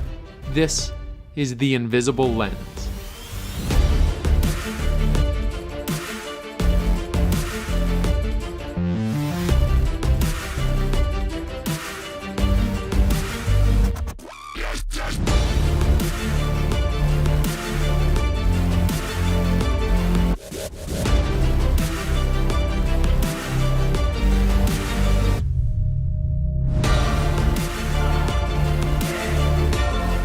You wanted to be safe from the government, so you became a stupid government. That makes every Rick here less Rick than me. There are people who have and embrace the authoritarian instinct to control.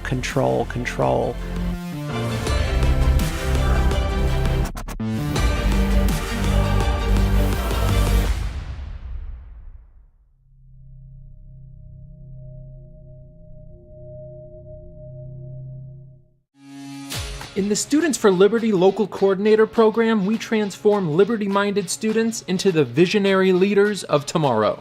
Unleash your potential with powerful resources, dive deep into pro-liberty ideas, and champion individual liberty right on your campus. Join an elite international network of leaders, rub elbows with movers and shakers, and make your mark in the liberty movement. With us, you don't just learn, you enact change. SFL empowers you to lead and pursue your passion by organizing events, publishing influential pieces, and leading initiatives. You'll see the real-world effects of your dedication to liberty. Our mission: educate, develop, and empower the next generation of leaders of liberty. It's about making an impact today for a freer future tomorrow. Step forward and shape the future.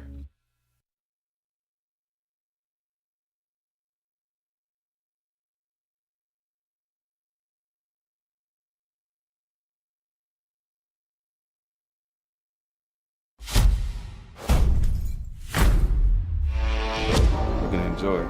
This is the moment the story changed. We just did away with the TSA. Is the right to make our own health decision. Why are both the left and right trying to change it?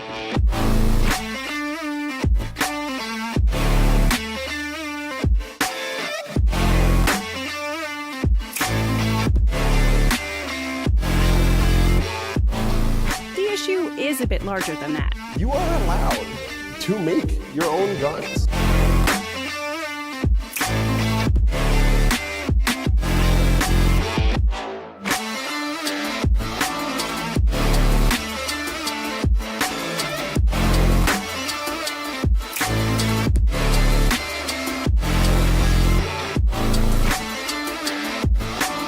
Who's really in charge of government? The war did not end the Great Depression, it masked it.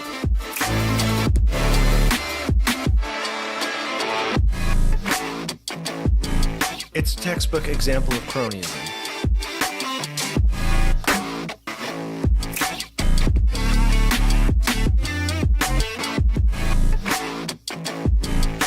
Pretty classical liberal, if you ask us.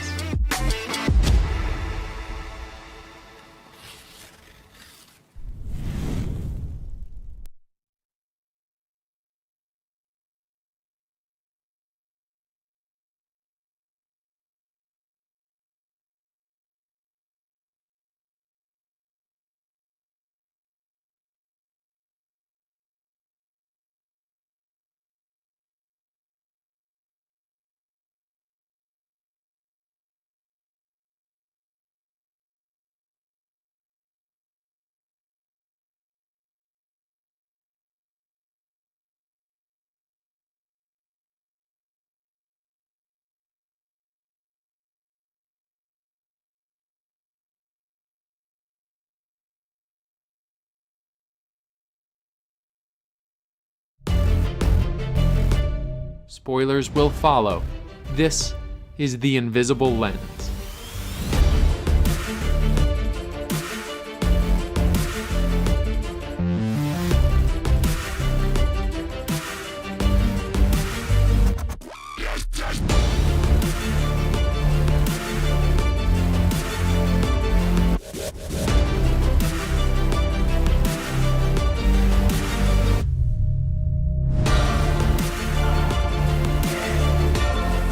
You wanted to be safe from the government, so you became a stupid government. That makes every Rick here less Rick than me. There are people who have and embrace the authoritarian instinct to control.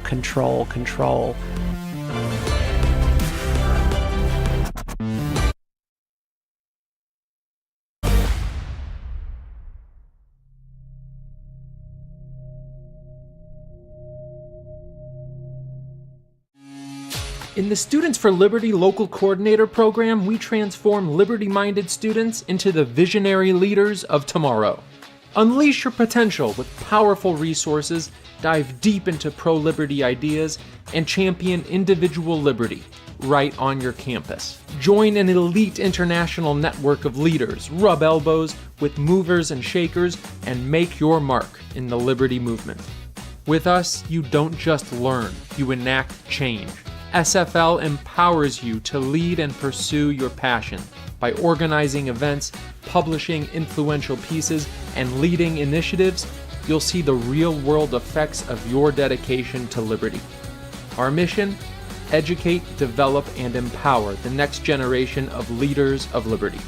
It's about making an impact today for a freer future tomorrow. Step forward and shape the future.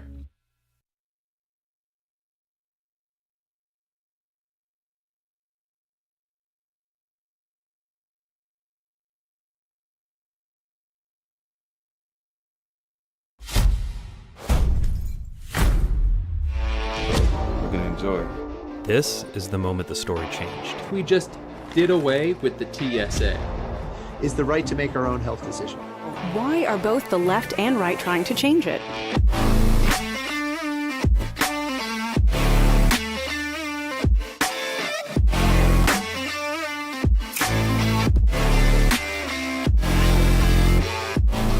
The issue is a bit larger than that. You are allowed to make your own guns.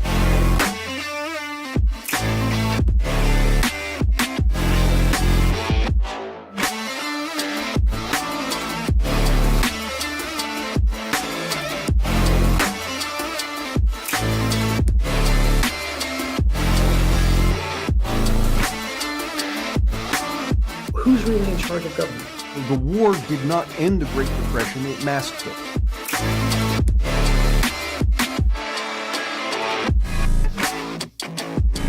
It's a textbook example of cronyism.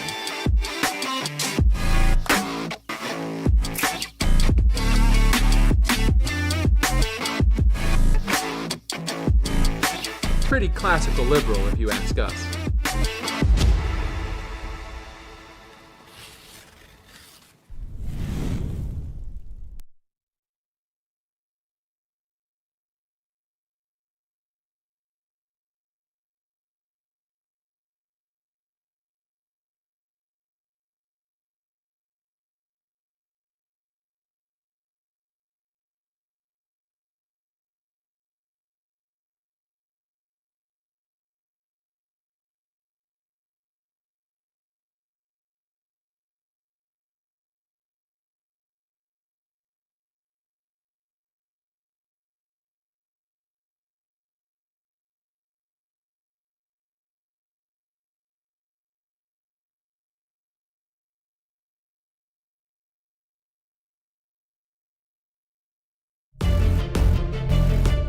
Spoilers will follow.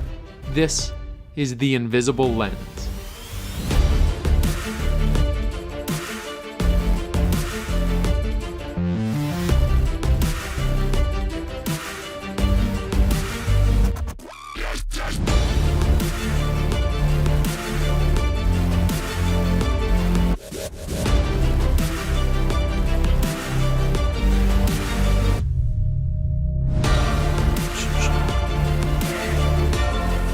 You wanted to be safe from the government, so you became a stupid government. That makes every Rick here less Rick than me. There are people who have and embrace the authoritarian instinct to control.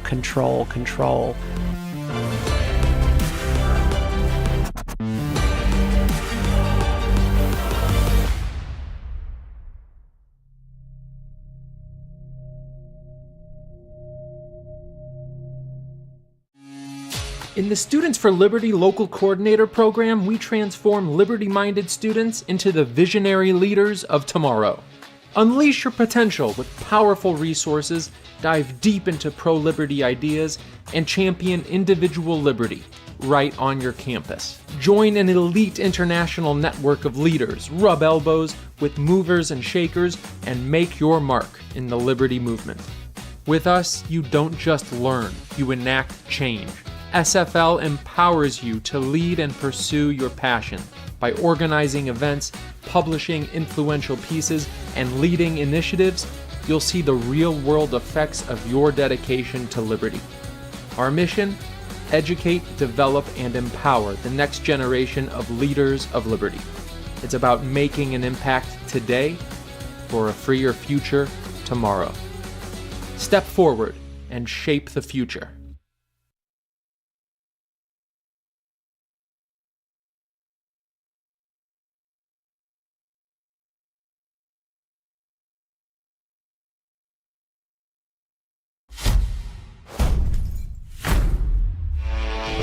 Enjoy. This is the moment the story changed. We just did away with the TSA. Is the right to make our own health decision. Why are both the left and right trying to change it?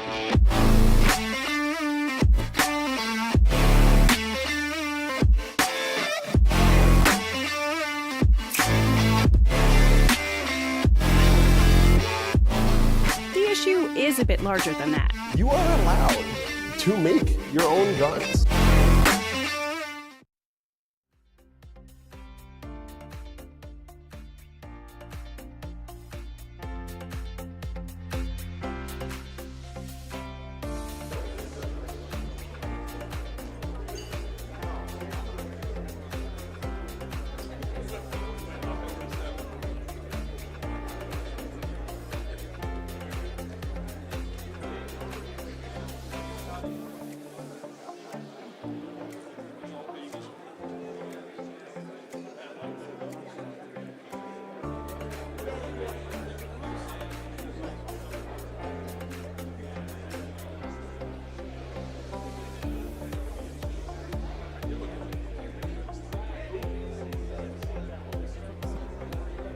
Hey.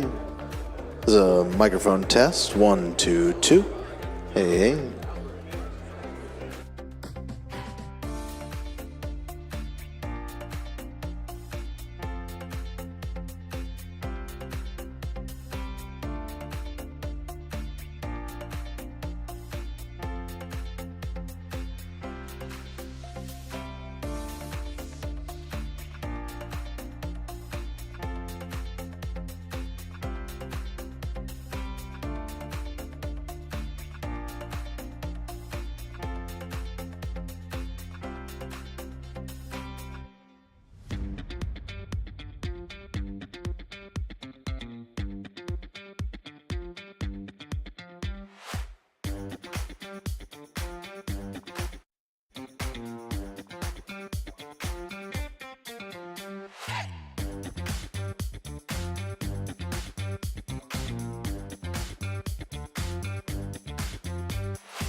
Good evening, everyone. Please take your seats.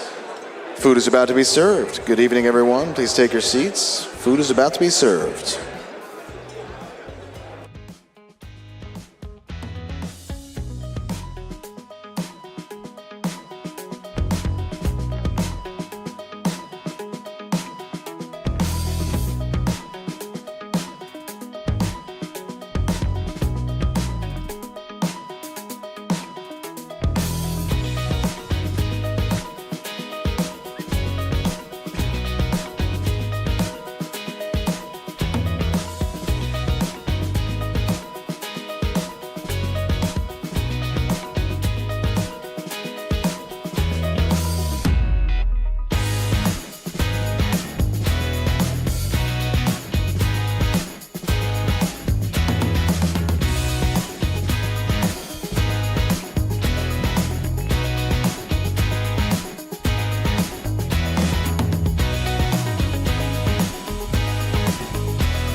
Good evening, folks. Please take your seats for the dinner service.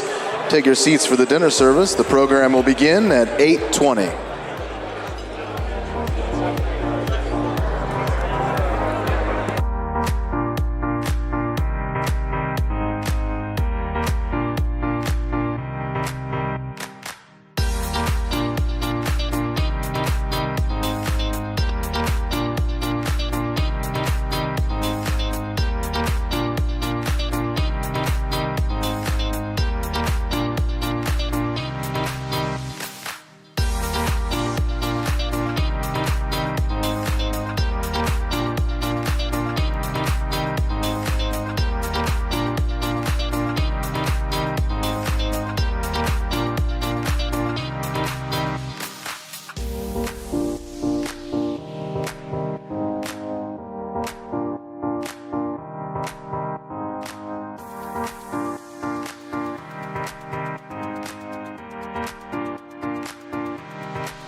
Good evening, folks. Please take your seats. The program will begin in a little less than 5 minutes. Please take your seats. The program will begin in a little less than 5 minutes.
Thank you.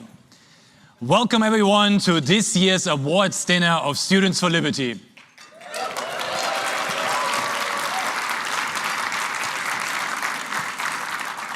How are you guys doing? Have you been invigorated? Have you talked to students? Do you feel the energy in this room? And it's palpable. You excited? Very good. 10 years ago was the last time we were here at this conference. And 10 years ago, I came here and I was a PhD student. I served many years as a volunteer for Students for Liberty. I didn't know what the future will hold. I definitely didn't think I would become CEO at some point. But thanks to Students for Liberty, I knew that I had the skills and the ambition that I can do things in this world. And I not always believed that about myself. And now I have the privilege to do this with thousands of different volunteers around the world so that they can learn new things, challenge themselves and others, and spread the ideas of liberty. And within these 10 years, we truly have become a machinery of empowerment of students. 10 years ago, we were in a few dozen countries. Now, we have volunteers, active volunteers, that do things for liberty every single day in 108 countries. 10 years ago, we had 10,000 people at our events in a single year. This school year, and we're not done yet, it will last until April, we have over 160,000 people at our events.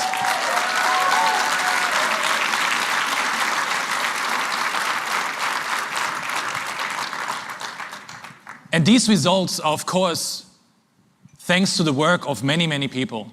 I want to thank again the sponsors, but also, and nothing would be happening without any of them, and I'm so grateful to them that they stand with me in order to change the lives of thousands of people, of students. So please give a huge round of applause for the staff of Students for Liberty, and please stand up if you work for Students for Liberty.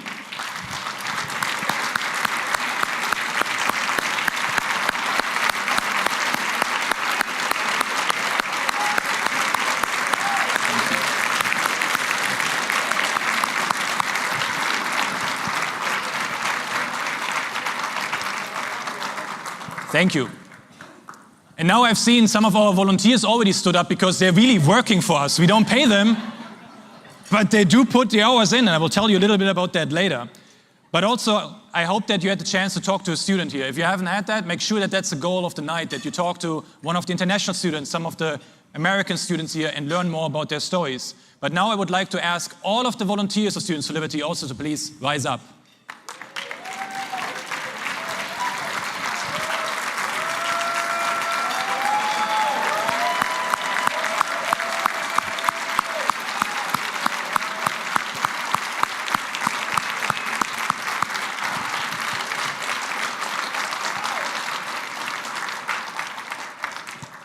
And of course, I want to thank all of the great supporters that make this possible. Our board is here. I want to also thank the board of directors without whom we could not do any of this either, and all of the alumni as well. Many people are to be thanked for, but I'll leave it at that. But so let me tell you a little bit more how we have become a machine of freedom, and so that you can believe me more. Because I think after tonight, you will really see what kind of impact we have in this country and around the world. Because our students, and nobody's telling them to do this, creating magazines like this, Locksmith. It is a publication they have done here in the United States. Until like a month ago, I had no idea they were doing that. And apparently they have even fundraised for it from a bunch of different organizations. And nobody told them that to do. We connected them with other folks. We helped them a little bit, but they did it all by themselves. And that's just remarkable. And our students have organized this year events for over 2,000 people. And we know what the students are doing. They're not only organizing events, they're speaking, they're organizing, they're fundraising, they're writing blog posts, and so many other beautiful things. And I can tell you, because we're collecting all of that beautiful data, that last year our volunteers have put in the equivalent of time, just in 1 year, of 260 full-time positions in a single year. And that's just remarkable. And all of these numbers are great. I'm a numbers guy, I'm German, I can't help it. I like system and processes, and my staff will tell you the same thing. However, the most important thing is the stories behind these numbers. What are the lives changed, and how are they changed, and how they're changing other people's lives? I just talked randomly to a former student of ours, and I did not know about this story. Somebody from Honduras, And she told me that a few years ago, there was like this draconian law that the Honduran government wanted to implement. It would have taken a lot of freedoms away, specifically during the pandemic. And the Congress people, and it's like a few hundred of them, they don't have their emails online. So they don't want to hear from their people. However, those 6 students, only 6, were able to find all of these email addresses of all these Congress people and coordinated that 8,000 people bombarded them during the session to say and shut down that law. That's just amazing. And they needed to go into hiding afterwards because they were being looked for. But that's just random things I'm learning here at this conference. So get to know their stories and learn more. And these people, of course, becoming at some point alumni, because we want to change campuses now, and that's what the students are doing. But in the future, they will become alumni who are changing not only campuses, but the world. And we're seeing this all the time. Just in the last few days, we had our alumni speaking in front of the people in the Senate, in the Congress, as well as the Helsinki Commission. Some of our folks, alumni in Portugal, are currently privatizing their shitty government airline. And yeah, that's amazing.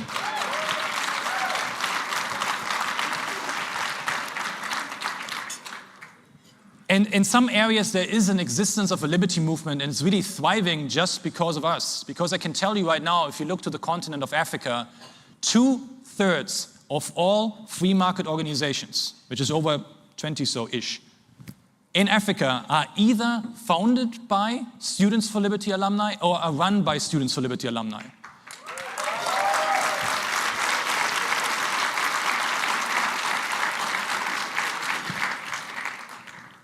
And you will hear more stories also about the United States, but it's really remarkable. We have 3 vice ministers and ministers. We have dozens of elected officials, and our alumni running 285 organizations around the world. And we have students who are also helping sue the government here in the United States for all of the infringements they have on free speech against students and their right to associate with whatever and whomever they chose, and many other beautiful things. And so the students and alumni are so impressive. So I encourage you once again, talk to some here, have a great time tonight. And you don't have to believe all of this from me. So just talk to them. And I think you will hear some more stories here and you will get a good sense that we are truly changing the world. So thank you for being here. Thank you for your support and have a wonderful night.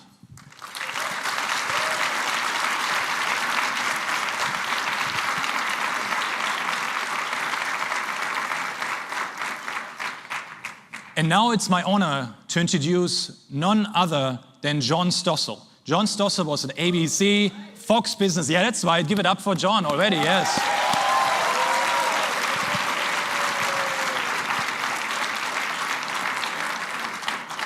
His documentaries, his investigative journalism has really changed the landscape of journalism and made a place for classical liberal journalists. It's amazing. And he also won the prestigious George Polk Award for Excellence in Journalism. Furthermore, John is running a fantastic organization, or helping with that, led by Rob Schimens. Rob, where are you? There's Rob. Stossel in the classroom, check that out. And you, John, you have been such a fantastic supporter of Students for Liberty for many years. You have taped many of your shows here at this conference before, and I really appreciate you speaking once again to our students, alumni, donors, and supporters. So please, John, take it away. Thank you. Just like that.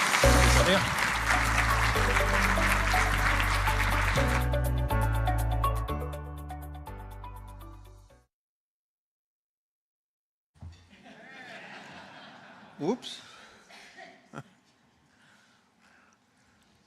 I'm making videos still. Every Tuesday we release a libertarian video.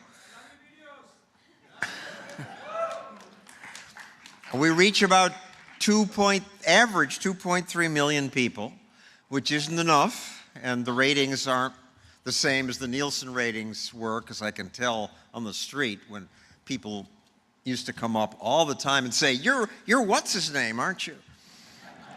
I get less of that, but we are getting 2+ million hits, which is more than anybody else gets. But I need your help because I can't keep doing this. This week we did one on Javier, and God bless him.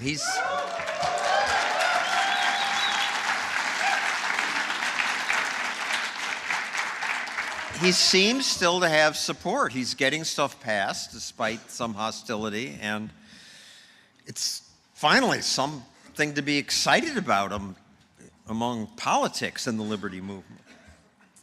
But look, I'm a crotchety old guy. I can't do this forever. We need help. So we have a job opening. I encourage you to apply. Rob Schementz, are you here? Would you stand up, please? He runs the charity, the classroom charity. He has the brochures he has a booth here, so if you want to see the job requirements, it is in New York City. Too bad that's where I am, and a lot of you refuse to go, but we could use Students for Liberty applicants. And I want to retire and have you take over. I started doing this 55 years ago. This was the hairstyle then.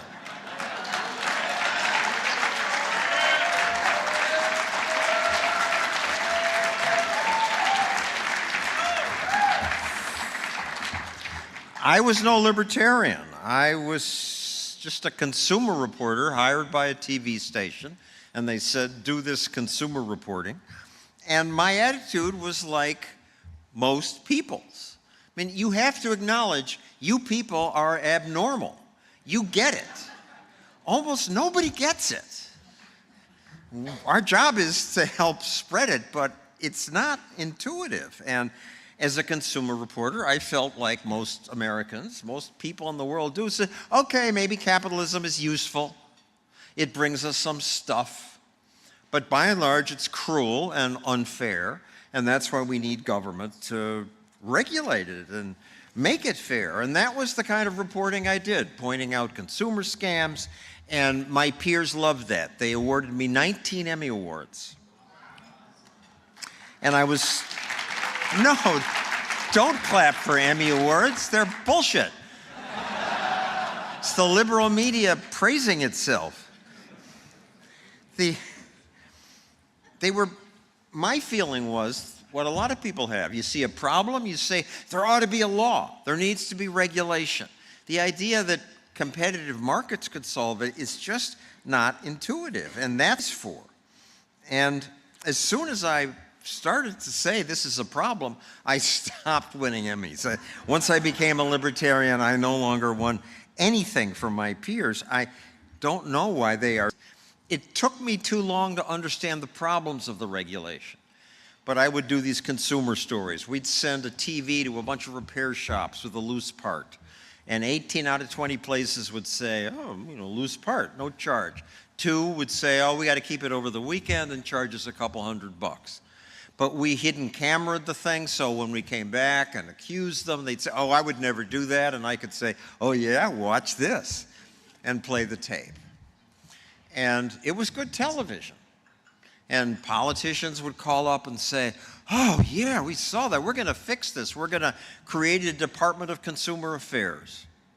And they did in Oregon, which is where I was at the time. And I felt so proud. These politicians were paying attention to young John Stossel.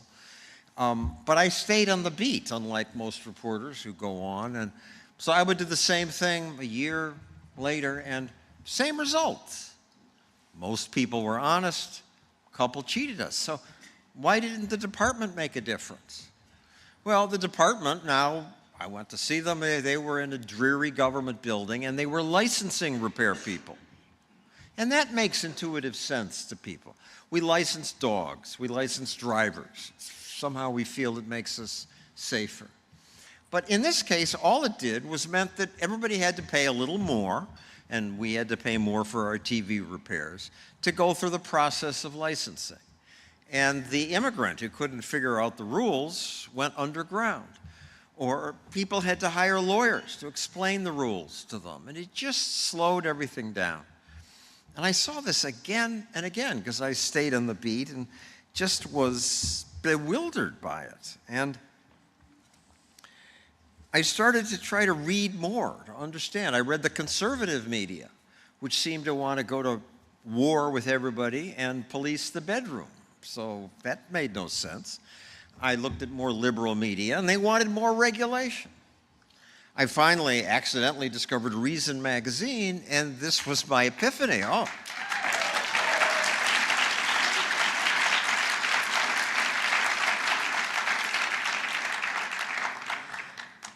They get it, and get it much better than I did, and I became a libertarian. So this changed my life. As I said, I stopped winning Emmy Awards, but I started reporting on trying to find ways to explain how the regulation itself was a problem.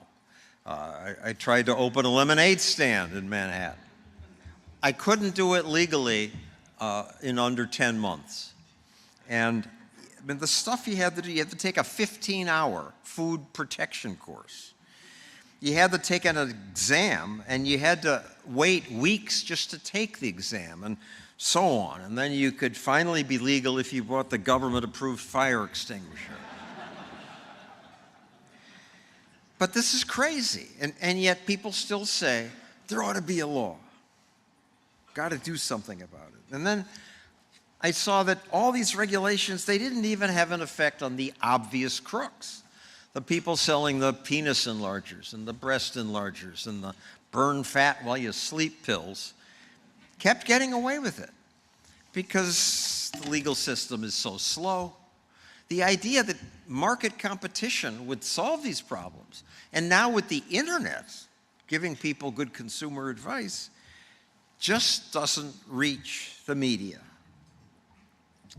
So, as I said, I stopped winning those awards, and I wrote this book about my experience, and it became a bestseller. I thought, if I just explain this to people, I'm a free market zealot now, a born-again free marketer. It just makes so much sense. It brings so much good that people would get it. And despite, obviously, despite the book selling well and all that, people don't get it. My own wife of 40 years still doesn't get it. She kind of does, and then when the New York Times comes out with its next idiot story, she says, but what about this? It's not, you're weird, you're abnormal people. It's not intuitive to people the way it is to you. But I decided I'm going to dedicate the rest of my life now to trying to convince the recalcitrant that this is a better way to go. And that's why I'm doing Stossel TV. I left Fox to do more of these stories. But how do we explain freedom? I mean, Adam Smith got it right with the invisible hand. But look at him. He looks like a fat cat. That's not going to convince people. And the invisible hand is invisible. I mean, we try to find ways to make it accessible to people. Hayek's spontaneous order is probably a more useful way to convey it. And to try to do that, we rented a skating rink and got a former Olympic champion to direct people with a megaphone at the skating rink. And that, of course, caused people to fall down and helps make the point that we all the time work these things out on our own. Still, people say, all right, you know, for simple stuff like that, movies, music, capitalism works, but when it comes to our safety, you have to have government. And that's why in America we have OSHA, the Occupational Safety and Health Act, and President Clinton was fond of showing this slide when he made speeches. It's true. Workplace fatalities and injuries in step dropped ever since OSHA was created. And it makes you say, yeah, because of their rule book. And they tell the greedy capitalists who couldn't care if their workers get hurt, they set minimum requirements to keep them safe. It's just a priori true. Until you do, as one researcher did, go back and look at what happened before OSHA began. I mean, government's like someone who jumps in front of a parade and says, I led the parade, I made it happen. But the truth is, in a free society, things get better through competition, through free markets. If it's a free society, you're wealthier. Wealthier is healthier. When you have money, you care more about your safety. We also learn through an open society. When there's an accident, people make adjustments to keep it from happening again. Even the greediest factory owner cares because of the market. It costs him more money to replace the workers he kills. Capitalism works. Government fails in so many ways. Just one more example here. Look at the war on poverty. When I was a student, it's the beginning of the war on poverty. It just made so much sense. This is this rich country. It's a disgrace that some people are poor, but we're wise. We can set up programs. We can fix this. And they set up welfare. And you look at the numbers, the poverty line dropped for the first 7 years when welfare began. And it should have. They were giving people money. But of course, they kept going. We've spent $71 trillion on it so far. But what's the long-term result? Progress stopped after those 7 years. We taught people, we encouraged people to be dependent. We created something never seen before, a permanent underclass of fatherless children because you lost money if you were married. You didn't get the welfare check. And even more horrifying is if you look at before the war on poverty began, Americans were lifting ourselves out of poverty on our own. Government continued the progress for 7 years and then stopped it. It's what government does again and again, and government grows. This is a graph of the size of the state since the beginning of the Republic. The first blip is World War I, then World War II, the bigger one, and spending used to go down after wars. But after that, it's only gone up, and I haven't updated this chart. It's gone up even more. It's unsustainable.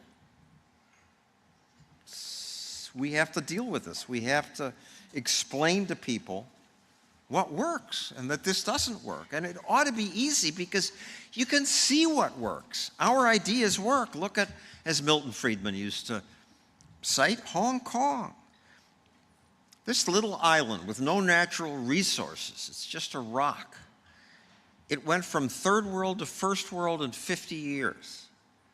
We know what creates prosperity. Why doesn't everybody do it?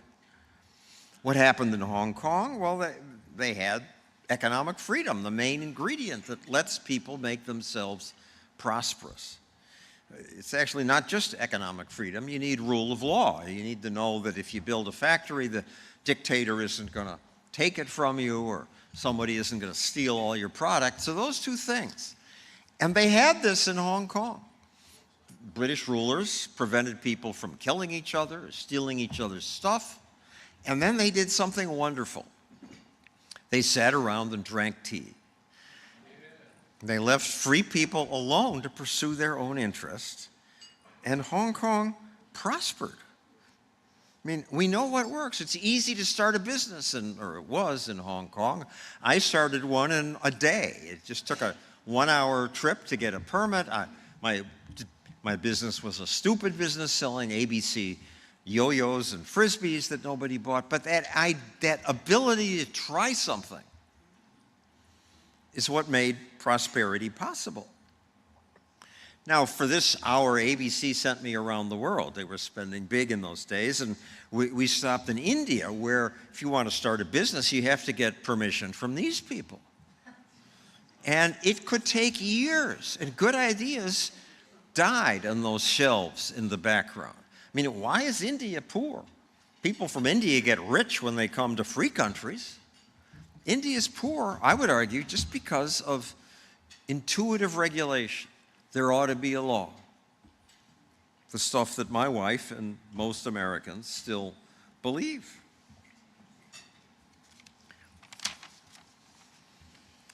We have the answer. We ought to follow it. I mean, China has killed Hong Kong, sadly. Democrats want more regulation. They argue that, look, we're not taking care of the poor. Income disparity, the poor are so poor and they're suffering, and yet They ignore the benefits of free markets. And think about it. The kings and queens of Versailles didn't have the lives that the average American poor person has now. We have air conditioning, flush toilets, fresh fruit in the winter, music and theater on demand, pain relief, cars, airplanes, electric life, better lives than the kings had. Because of capitalism, which is now vilified in most American media. I mean, think of the supermarket. It's a miracle. I mean, a zillion products, wide aisles. It's open 24/7. Prices are cheap. They rarely poison you. But we don't thank capitalism when we go to the supermarket. We don't think about it that when you could take a piece of plastic and give it to a stranger in a foreign country who doesn't even speak English, and he'll rent you a car for a week. And when you get home, Visa or MasterCard will have the accounting correct to the penny. You'll scream if they don't. And yet government can't even count the votes accurately. But people want more government. Government fails, individuals succeed. I want to retire. I'm 1,000 years old. I need one of you to replace me. So please, we have to explain the beauty of this. Please come, apply to replace me, and thank you very much, Students for Liberty.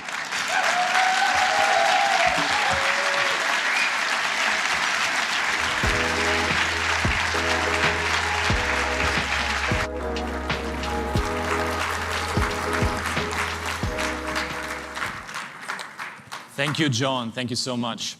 And now the awards dinner is gonna start, but I'm not giving out the awards. We have much more exciting people coming here, and my whole board, or parts of the board, is helping with that. And so I have the honor to present to you Alec Green, who is the first presenter, and he is the investment strategist of the Oxford Club, the world's largest financial fellowship with more than 160,000 people subscribing to it. And he told me at some point, I'm living a life pretty well. Because of my focus on financial freedom, I can do whatever I want, with whomever I want, wherever I want. And that's pretty nice. I really like that. And he's our newest board member. So please welcome Alec Green.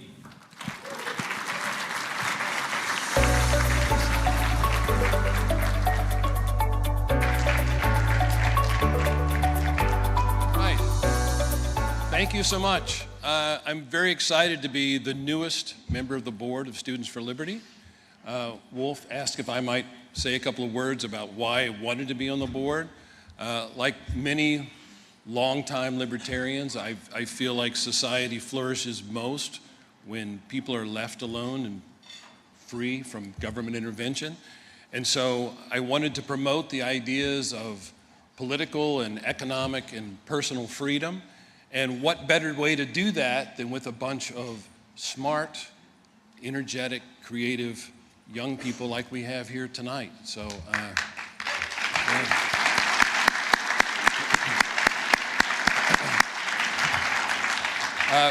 but I have to confess, I had a secondary motive for wanting to be on the board, and that is, I think that to a certain extent, the freedom movement has a branding problem. Because I've been to a lot of libertarian conferences where the speakers get up and they say the government, they're coming for your guns, they're coming for your money, they're coming for your bong, they're coming for your Bitcoin, and you know, I think to a lot of Americans who live lives of relative peace and prosperity, it seems not just negative but a little bit unhinged. And I think that a better way to promote the freedom movement is to talk about the incredible successes that John Stossel just touched on, but that we tend to take for granted in so many ways, and that are the result of classical liberal values that we're here to represent. So let me just mention a few of the things that, despite all the many very real problems that we have that we often don't think about. First of all, human lifespans have never been longer. They dropped briefly during the pandemic, but now they're rising again. And if life is good, like the t-shirts tell us, what could be better than having more of it? Infant mortality is at an all-time low. So what could be sadder than to lose a child? I mean, it used to be routine that children 5 and under would die. Now it's a relative rarity. Standards of living have never been higher. American incomes and household net worth just hit an all-time record. Educational attainment's never been greater. There are more people with high school diplomas and college degrees and postgraduate degrees. IQs, the Flynn effect, have never been higher as well. Despite what you see in the media, violence is in a long-term cycle of decline. It too spiked during the pandemic, but is now declining again. People don't realize that. Your computer, your laptop, your tablet, your smartphone, it's never been more powerful or cheaper. Those of us of a certain generation used to use rotary phones that, believe it or not, couldn't even shoot video. So it's pretty sad. But transportation's never been safer. Communications have never been faster. Poverty is also in a long-term cycle of decline. In the year 2000, 23% of the world lived in abject poverty, extreme poverty. Now it's only 8.5%. That's a huge, huge triumph. And poverty in the West is not what it used to be. The average American who lives under the poverty line lives in larger accommodations than the average European. Not the average poor European, just the average European. And they have color TV and a high-speed internet and dishwasher, microwave, all the things. And it used to be, of course, that if you were poor, it was a struggle to get enough calories to survive. Now we have the opposite problem, where obesity, and even morbid obesity, is a problem with people who are especially poor. There has never been a time in American history when we were less sexist, less racist, less homophobic, so people are more tolerant than ever before. And since my daytime job is helping people achieve financial independence, we're living in a golden age for investors. There's never been more stocks and bonds and mutual funds and ETFs to choose from. Most brokerage houses have no minimum investment. You can start with $1. Commissions, which used to eat up your returns, are now zero at discount brokerage houses. Spreads, which used to be a quarter of a point or an eighth of a point, are now a penny or less. Transactions have never been faster. A click of a mouse and you own a stock, another click of the mouse and you're out of the stock. Compare that to your usual real estate closing. Not much of a comparison. And it's never been easier to monitor your portfolio, and yet I hear people complain, oh, the little guy doesn't stand a chance these days. The little guy has never had a better chance than he does today. And so despite the many challenges that we face, I think it's important for the freedom movement to recognize that we are living longer, healthier, safer, richer, freer lives than ever before, and that's something to celebrate.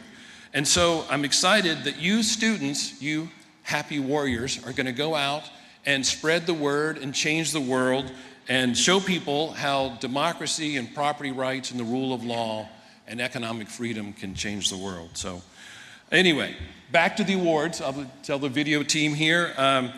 There is nominees that we need to look at here. Is the video screen ready? Nominees are? The Bangladesh Classical Liberal Conference, Region, South Asia. March 14, 2023 at the University of Chittagong marked a historic milestone, Bangladesh's first SFL conference. The Bangladesh Classical Liberal Conference, which welcomed more than 600 students, took place at a crucial time in the country's history, National Parliament election season.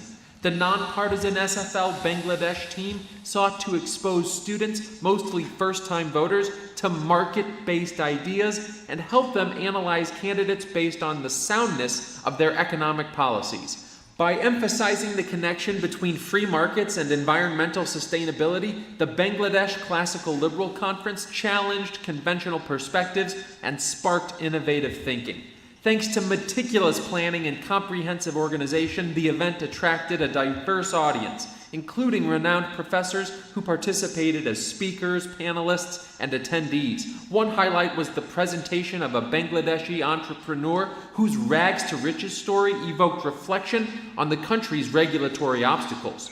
The conference also featured a video creation competition with 44 participants showcasing their work on objectivism, classical liberal thought, and free market capitalism. Technology, State, and Individual Conference, Region, Europe. The Technology, State, and Individual Conference focused on innovation and emerging technologies and their role in advancing liberty in the Caucasus region. Organized by Georgian Students for Liberty, Technology, State, and Individual covered topics such as technology in the context of the Russo-Ukrainian War, modern technologies in autocratic nations, decentralized society, and blockchain's transformative potential. Before the conference, a 3-week training program, the Bitcoin Academy, attracted students from Georgia, Armenia, and Azerbaijan with local and international speakers. 86 graduates of the Academy earned the opportunity to attend the conference, and this approach led to a surge in recruitment, as 80% of ESFL local coordinator applications came from the Caucasus region in the following month. The conference also played a crucial role in bringing together students from Armenia and Azerbaijan, promoting unity in a region marked by discord. The venue, an audiovisual museum with a cutting-edge NFT exhibition, marked a pioneering moment for SFL and Georgia as a whole. SFL Morocco Local Conference, Region, MENA. Morocco was the site of the inaugural Middle East and North Africa Conference. The event exceeded all expectations, welcoming more than 130 enthusiastic student attendees. The second day of the conference saw the pivotal launch of the MENA Free Speech Project, a dynamic initiative comprising 5 distinct events, beginning with a spirited debate on the topic of free speech. The debate was Oxford style. Students voted on the proposition both before and after the debate, with the side that changed more minds declared the winner. The goals were to raise awareness of free expression and to model respectful disagreement and debate in a region that too often sees a conflict between cultural sensitivities and free speech. The online content created from the debate generated more than 600,000 views in the first 2 months. This lively debate also set the stage for a series of engaging discussions in the MENA region, promising a wealth of enlightening conversations in the future. The resounding success of the conference underscored the potential for promoting liberty and free speech across the MENA region.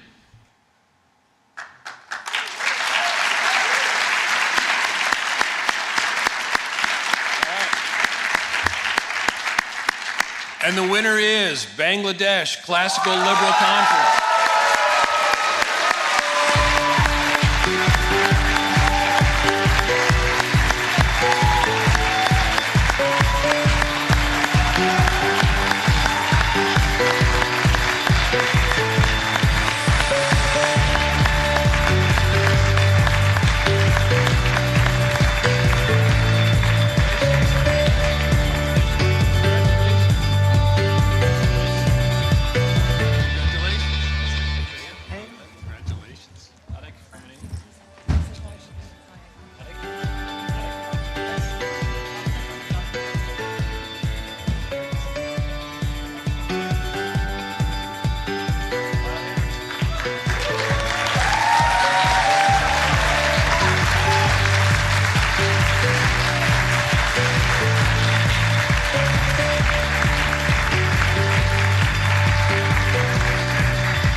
Thank you so much, everyone. Actually, 5 years ago, I got to know about Students for Liberty. And at that time, I got to know about LibertyCon and the Student Award. So at that moment, I had a dream in my mind that one day I will come to this stage and win this award. And now here I am, and this is very well.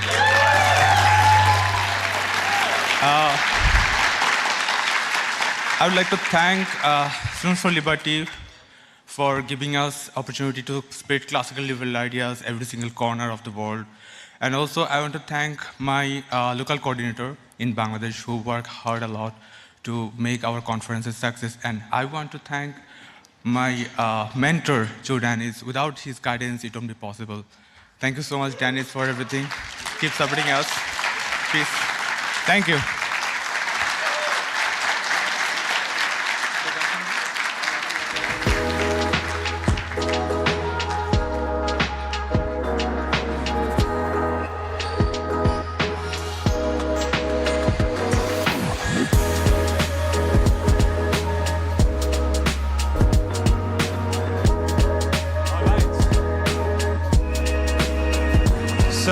This was the event of the year, but we have more awards. We have now the group of the year, which is introduced by a good friend of mine and now a board member as well. His name is Dr. Gabriel Calzada, and he holds a doctorate from the Universidad Rey Juan Carlos in Spain. And he was actually my professor at some point in my master's in Austrian economics. And I have to tell you, I haven't thought this through when I tried to get him on the board, because he actually gave me one of the worst grades I got in the whole master's degree. And now he's grading me as the CEO of Students for Liberty. So I clearly didn't think this through. But he is an inspiring social entrepreneur. He is now running a free market university in Spain. It's relatively new. You should check it out. They have free market economics, all kinds of different courses. It's called the Universidad de las Heras Verdes. And he is also not only a board member of Students for Liberty, but also president of the Mont Pelerin Society. So welcome, Gabriel Calzada.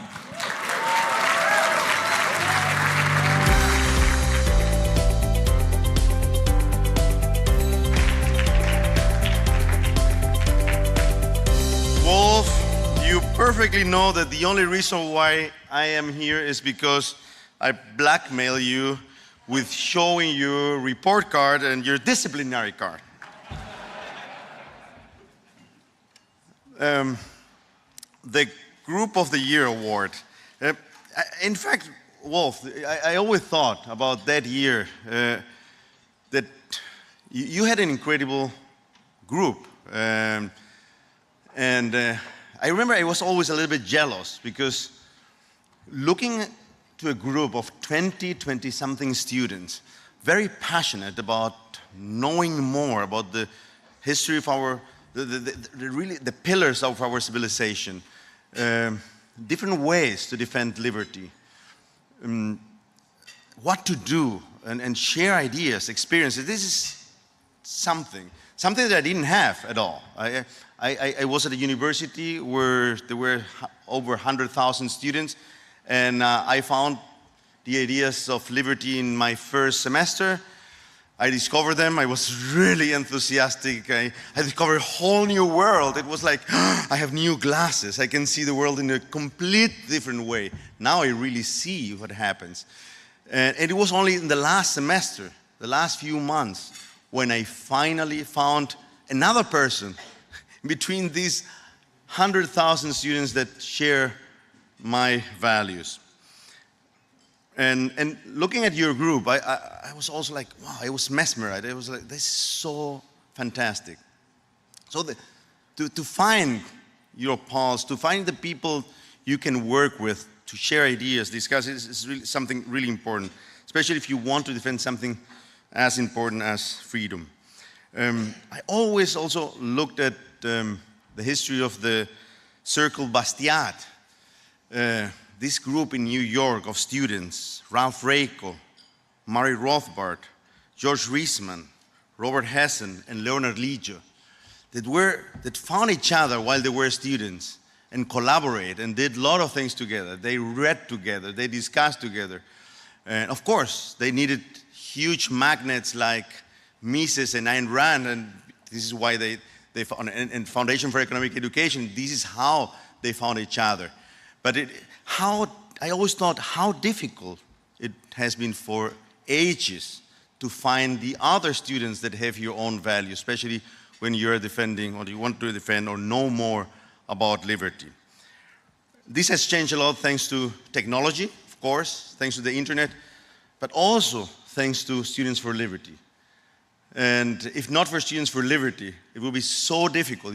We will continue in that world where it was so incredibly difficult to find the other students, and you would spend 5 years in the campus and you wouldn't know who else wanted to defend liberty like you.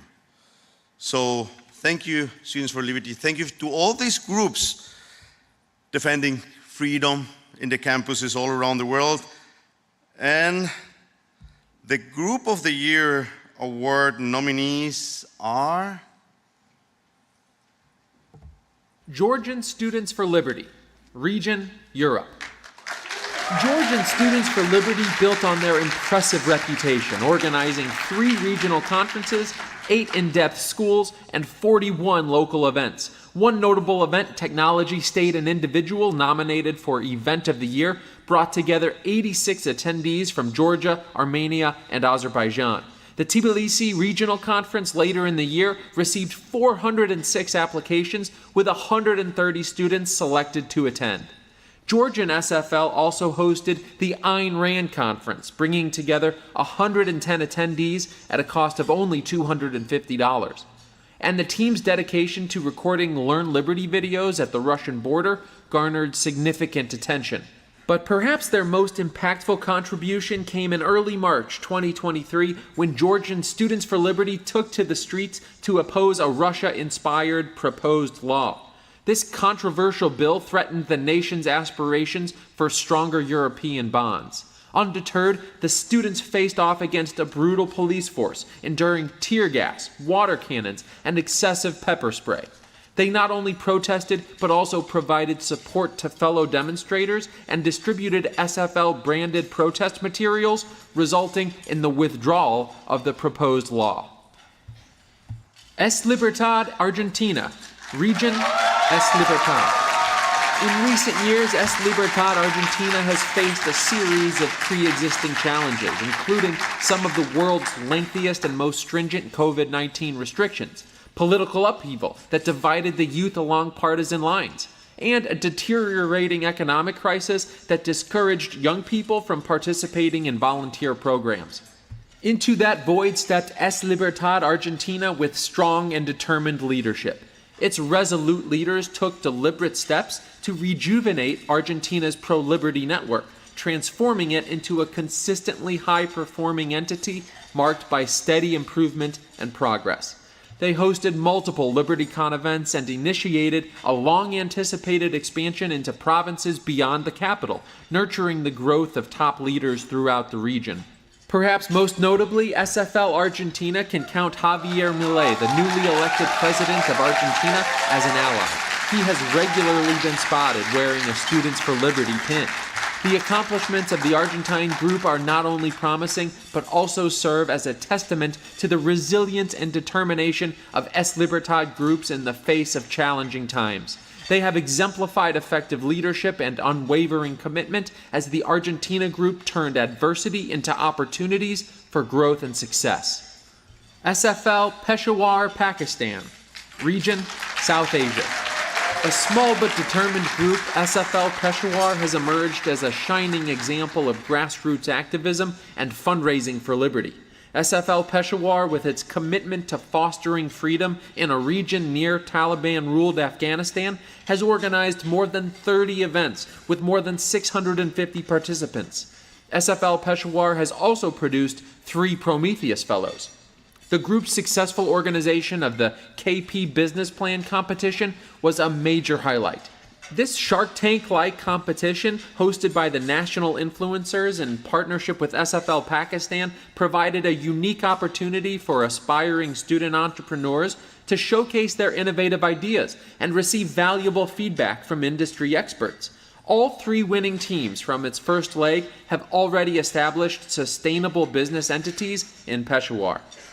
The group's efforts have played a pivotal role in spreading awareness and empowering individuals to embrace personal freedom, free markets, and limited government. As a direct result of their successful media outreach, South Asia SFL received more than 330 applications to the Local Coordinator Program 2023. And the winner of the Group of the Year award es Libertad Argentina. ¡Viva la libertad, carajo!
Well,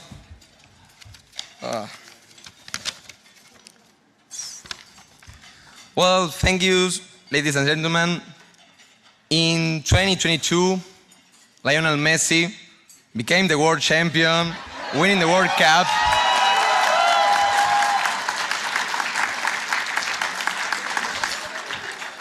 Last year, in 2023, Javier Milei secured the presidency, becoming the world's first libertarian president in the world.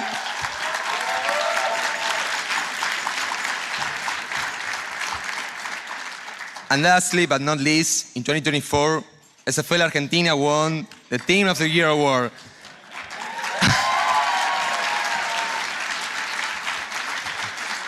And this is significant as we began the previous year with the goal in our minds to be the best team in the world and drive the change our country urgently needs. It's a result of the work and passion of our 28 local coordinators, students who face a hostile system towards our ideas, attempting to isolate us and force us to resign to a less free future. Argentinians are passionate people. We love football, mate, and our delicious asado. We put our hearts into every action and convincing, giving everything for what we believe is right. However, that passion can turn into love for state and hate for freedom. Fortunately, in Argentina, we have a team that not only believes in liberty, but is passionate about it, ready to fight to preserve it in our country and in the world. With the victory of Javier Milei, the first libertarian president in history, we have a unique opportunity ahead. Liberalism will be here in politics and have the chance to lead us toward a free, fair future. But we must not forget our role as liberty activists, supporting reforms in defense of life, liberty, and property that the government should promote, communicating to citizens how these ideas work to gain their support and trust, but also begin the guardians of these ideas. Thomas Jefferson said, "The cost of liberty is eternal vigilance." Let's watch over that freedom from the collectivists who want to take it away, but also from its defenders in case they lost their way. Thanks, Students for Liberty, for this recognition, and to our donors for supporting us to make this possible. Let's keep working for this dream, and why not? Viva la libertad, carajo. Muchas gracias.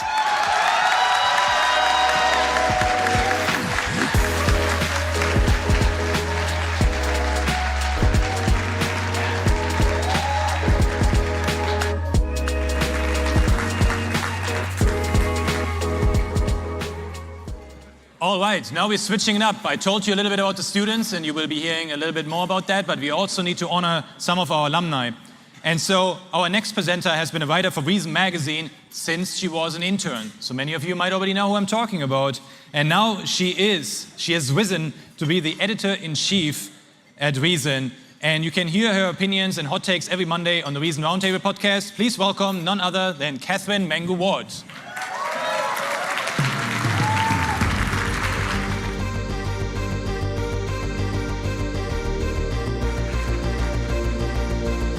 It was actually incredibly cruel of Wolf to ask me to present this award because I was born just a little too soon to ever have the opportunity to actually be an alum of SFL.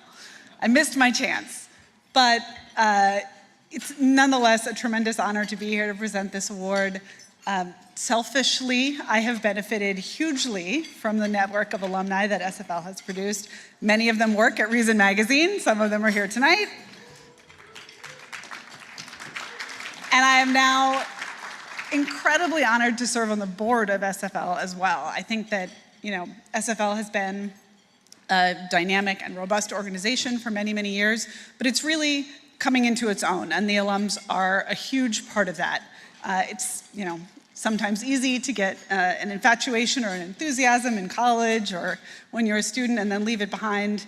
The real commitment to liberty, to continue to work even after college, in the movement or just in your private life to promote liberty around the world is so important. And so I think it's very appropriate that we are honoring alumni here tonight. Without further ado, let's meet the Alumna of the Year. Having grown up in Honduras, Yvette Cano has seen firsthand the challenges that a lack of economic freedom can pose to entrepreneurs. And so, as the visionary CEO of Adrianople Group, Yvette has not only been a pioneer for business intelligence, but has also carried the torch for economic empowerment. Her groundbreaking work to compile the largest ever data set on special economic zones has been pivotal in creating economic growth and unlocking opportunities where they are most desperately needed. But Yvette's impact transcends data. Private special economic zones are helping liberalize economies across the globe, creating employment in highly skilled sectors of developing nations and helping to tackle corruption and inefficiency. In her home country of Honduras alone, 160,000 people are employed within these economic zones. Further, her Startup Cities map provides a guide for cities that would like to become more startup friendly. With her leadership on this project, Adrianople Group has become a beacon for entrepreneurs and cities navigating the complexities of economic development. Yvette's journey is interwoven with the values of Students for Liberty. From her early days promoting liberty as a local coordinator in Honduras to her current endeavors in Madrid, Yvette has embodied the principles and values that SFL cherishes. And her dedication to mentorship, commitment to hiring and nurturing talent, and active participation in Alumni for Liberty and the Prometheus Fellowship Program reflect her deep-seated dedication to a freer future.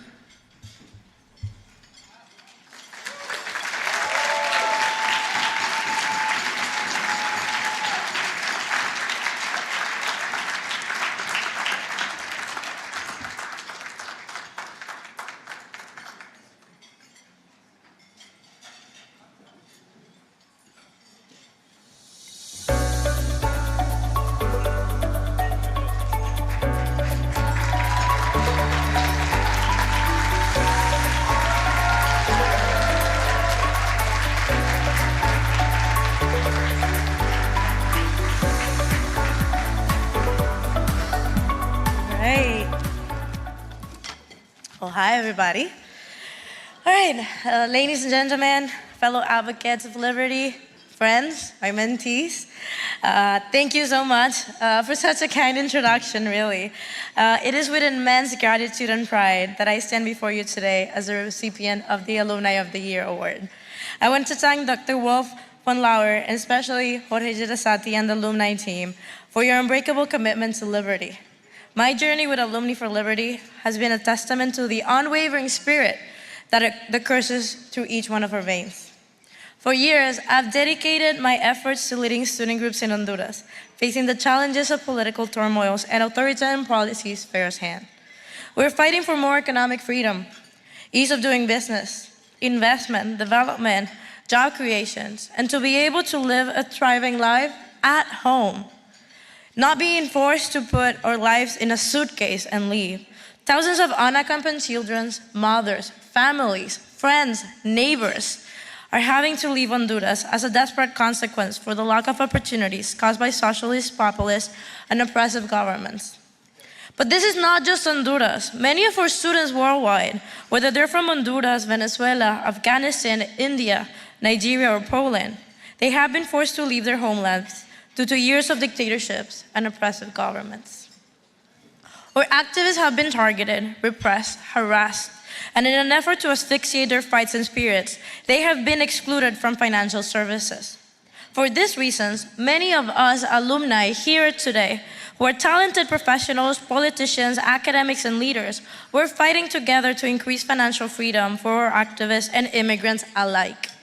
We're specifically pushing for financial reform to support, protect, and advocate for students to ensure their rights to financial services.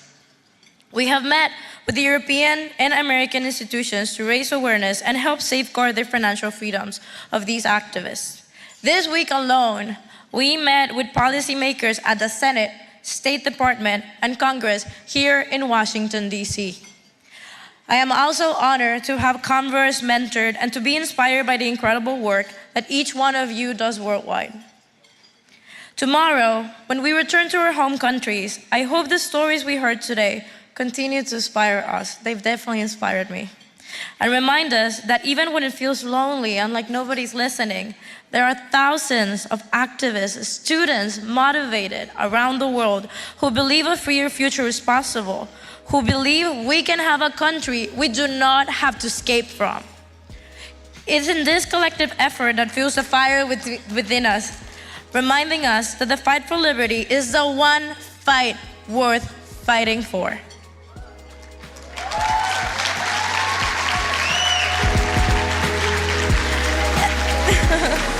Every day we're changing millions of lives, and it's organizations like Students for Liberty that have undoubtedly changed mine. Thank you so much.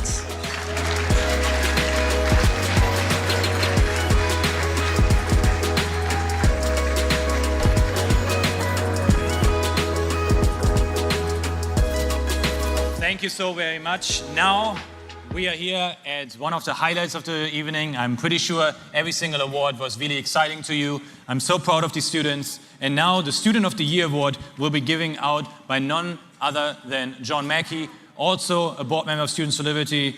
And you know, he is the founder of Whole Foods. He was a CEO for the longest time until recently. Now he started another company called Love Life. And so with no further ado, John Mackey.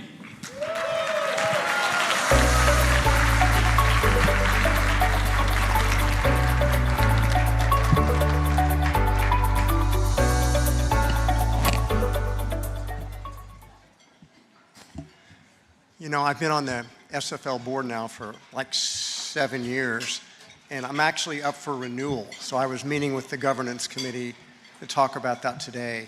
And they asked me, so do you want to stay on the board? And what is it that you like about the board? And started to list the reasons. And one reason was that I love my fellow directors. I love our CEO, Wolf.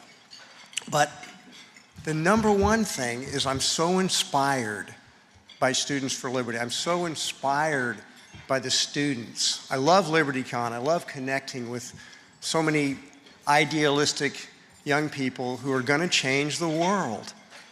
And it lifts my spirits up. And I love John Stossel's talk tonight because I love John. I've known him a long time as well. And he kept saying, you know, I've been doing this a long time. I need one of you students to apply so you can take my place. And it reminded me of the comedian Jerry Seinfeld. When he became a father late. And they asked him, it's like, so Jerry, do you like being a father? He said, yeah, I love being a father. I really do love it. There's just one problem. They're here to replace me. John Stossel, yes, they're here to replace you, and you want them to. So the future is in the hands of you. Your time will come, and you can create the world that you want to create. You can create a world of more freedom. And as Alec Green and others have said, humanity has made massive progress. We are improving. It's not a straight linear line. It moves more like a spiral with 5 steps forward and a step backwards. But now, freedom is breaking out across this planet like it never has before. And have no doubt that Students for Liberty is a major contributor to that.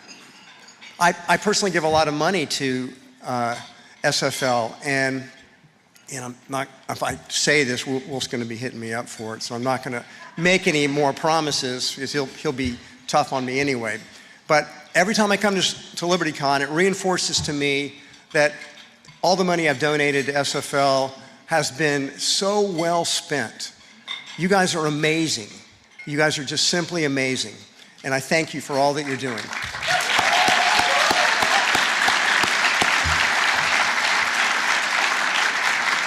Anyway, I get to do this. I get to do the Student of the Year award. So let's roll it.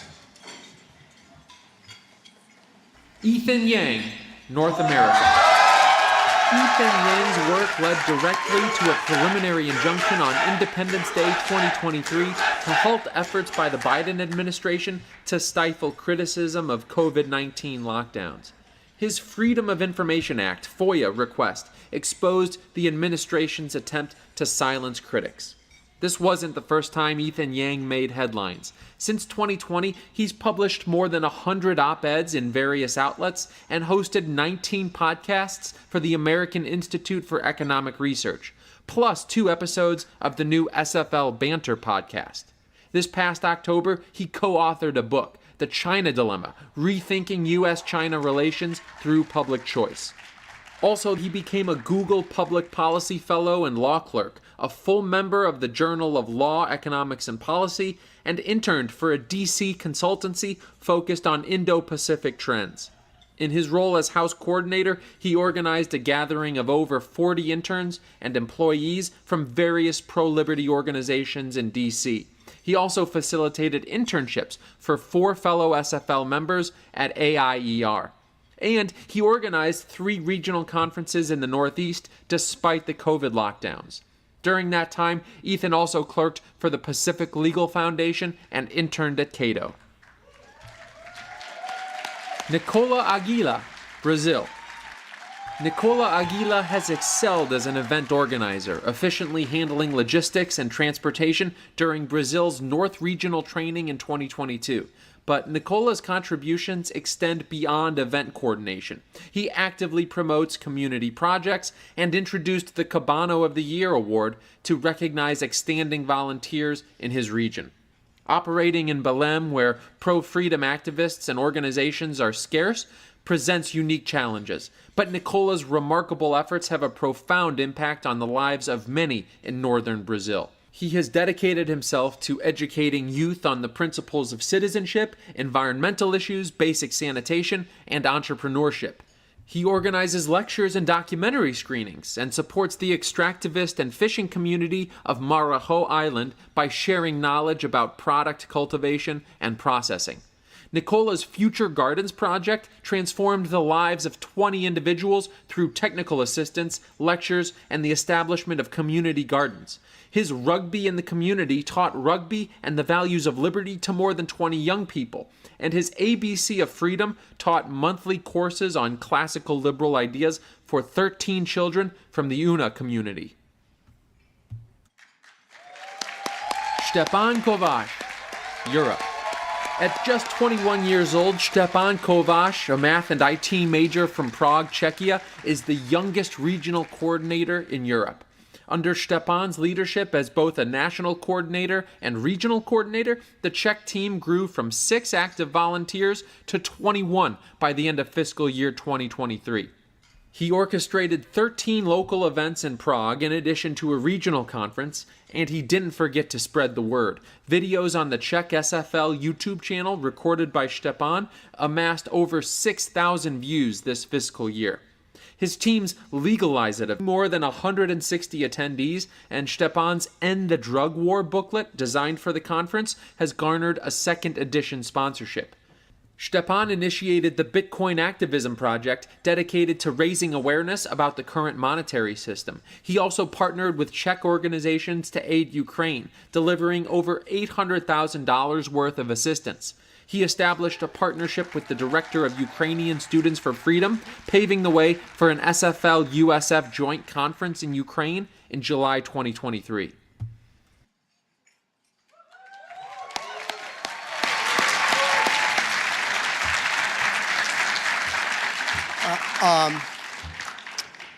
Three great finalists.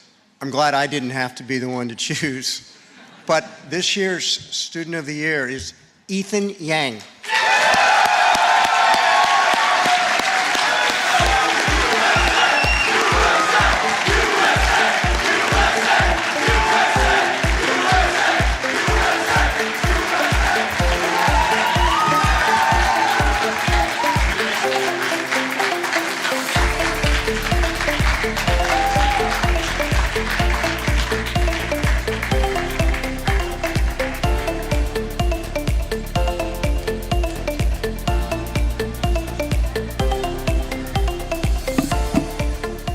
All right, so before I begin, shameless plug for a recently released book by me and Dr. Ryan Yonk, who's also here in the audience,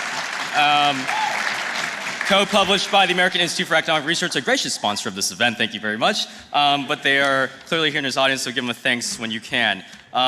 I am so glad to be here. This is probably my last LibertyCon as a student, about to graduate this year. But of course, Florian probably has plenty of work after this conference is done for me. So of course, the work continues. But please forgive me, but this is a lot for me to take in, because 5 years ago, my first LibertyCon, I was sitting right there in the audience with you guys. And this is one of those moments where I actually did not see myself being here, mostly because as an American, I look at the challenges that SFLers from all across the world face, and they make our problems pale in comparison. We truly have first world problems compared to the things that you put up with. But I guess the reason why I was able to fight for academic freedom and economic liberties and academic freedom in the way that I have this year is because I believe that our government, the American government, has fundamentally attacked these values in a way that it hasn't had in recent history. But the people in this room give me hope that in the end, liberty will prevail. Because the people in this room, freedom fighters from across the globe, some of the most inspiring activists that I've ever met and continue to meet. And every day when I feel complacent or lazy or like there's nothing left to do, hearing your stories remind me that there's always more that can be done. And that's why the most powerful asset SFL provides is not the free flights or the food or the fancy conferences. It's people that inspire you beyond measure. And indeed, it was right here at LibertyCon in Washington, D.C. roughly 5 years ago where I found my inspiration. And she's sitting right there. Her name is Ayman Fatima, and she was the Student of the Year for 2019.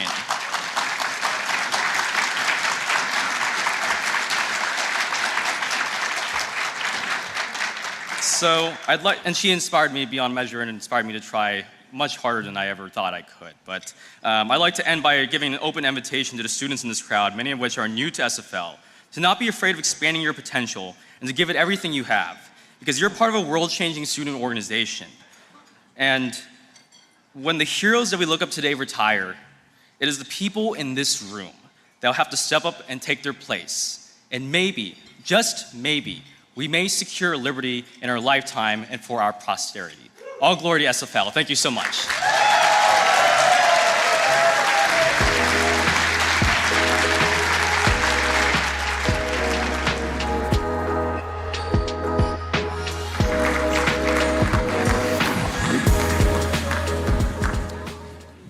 This night must have been the first night that the Americans were louder than the Latin Americans. So that's a noteworthy night. Congratulations. And let's conclude our program. That's it. So just hang out, have fun, and thank you for being here. Have a good night. Bye-bye.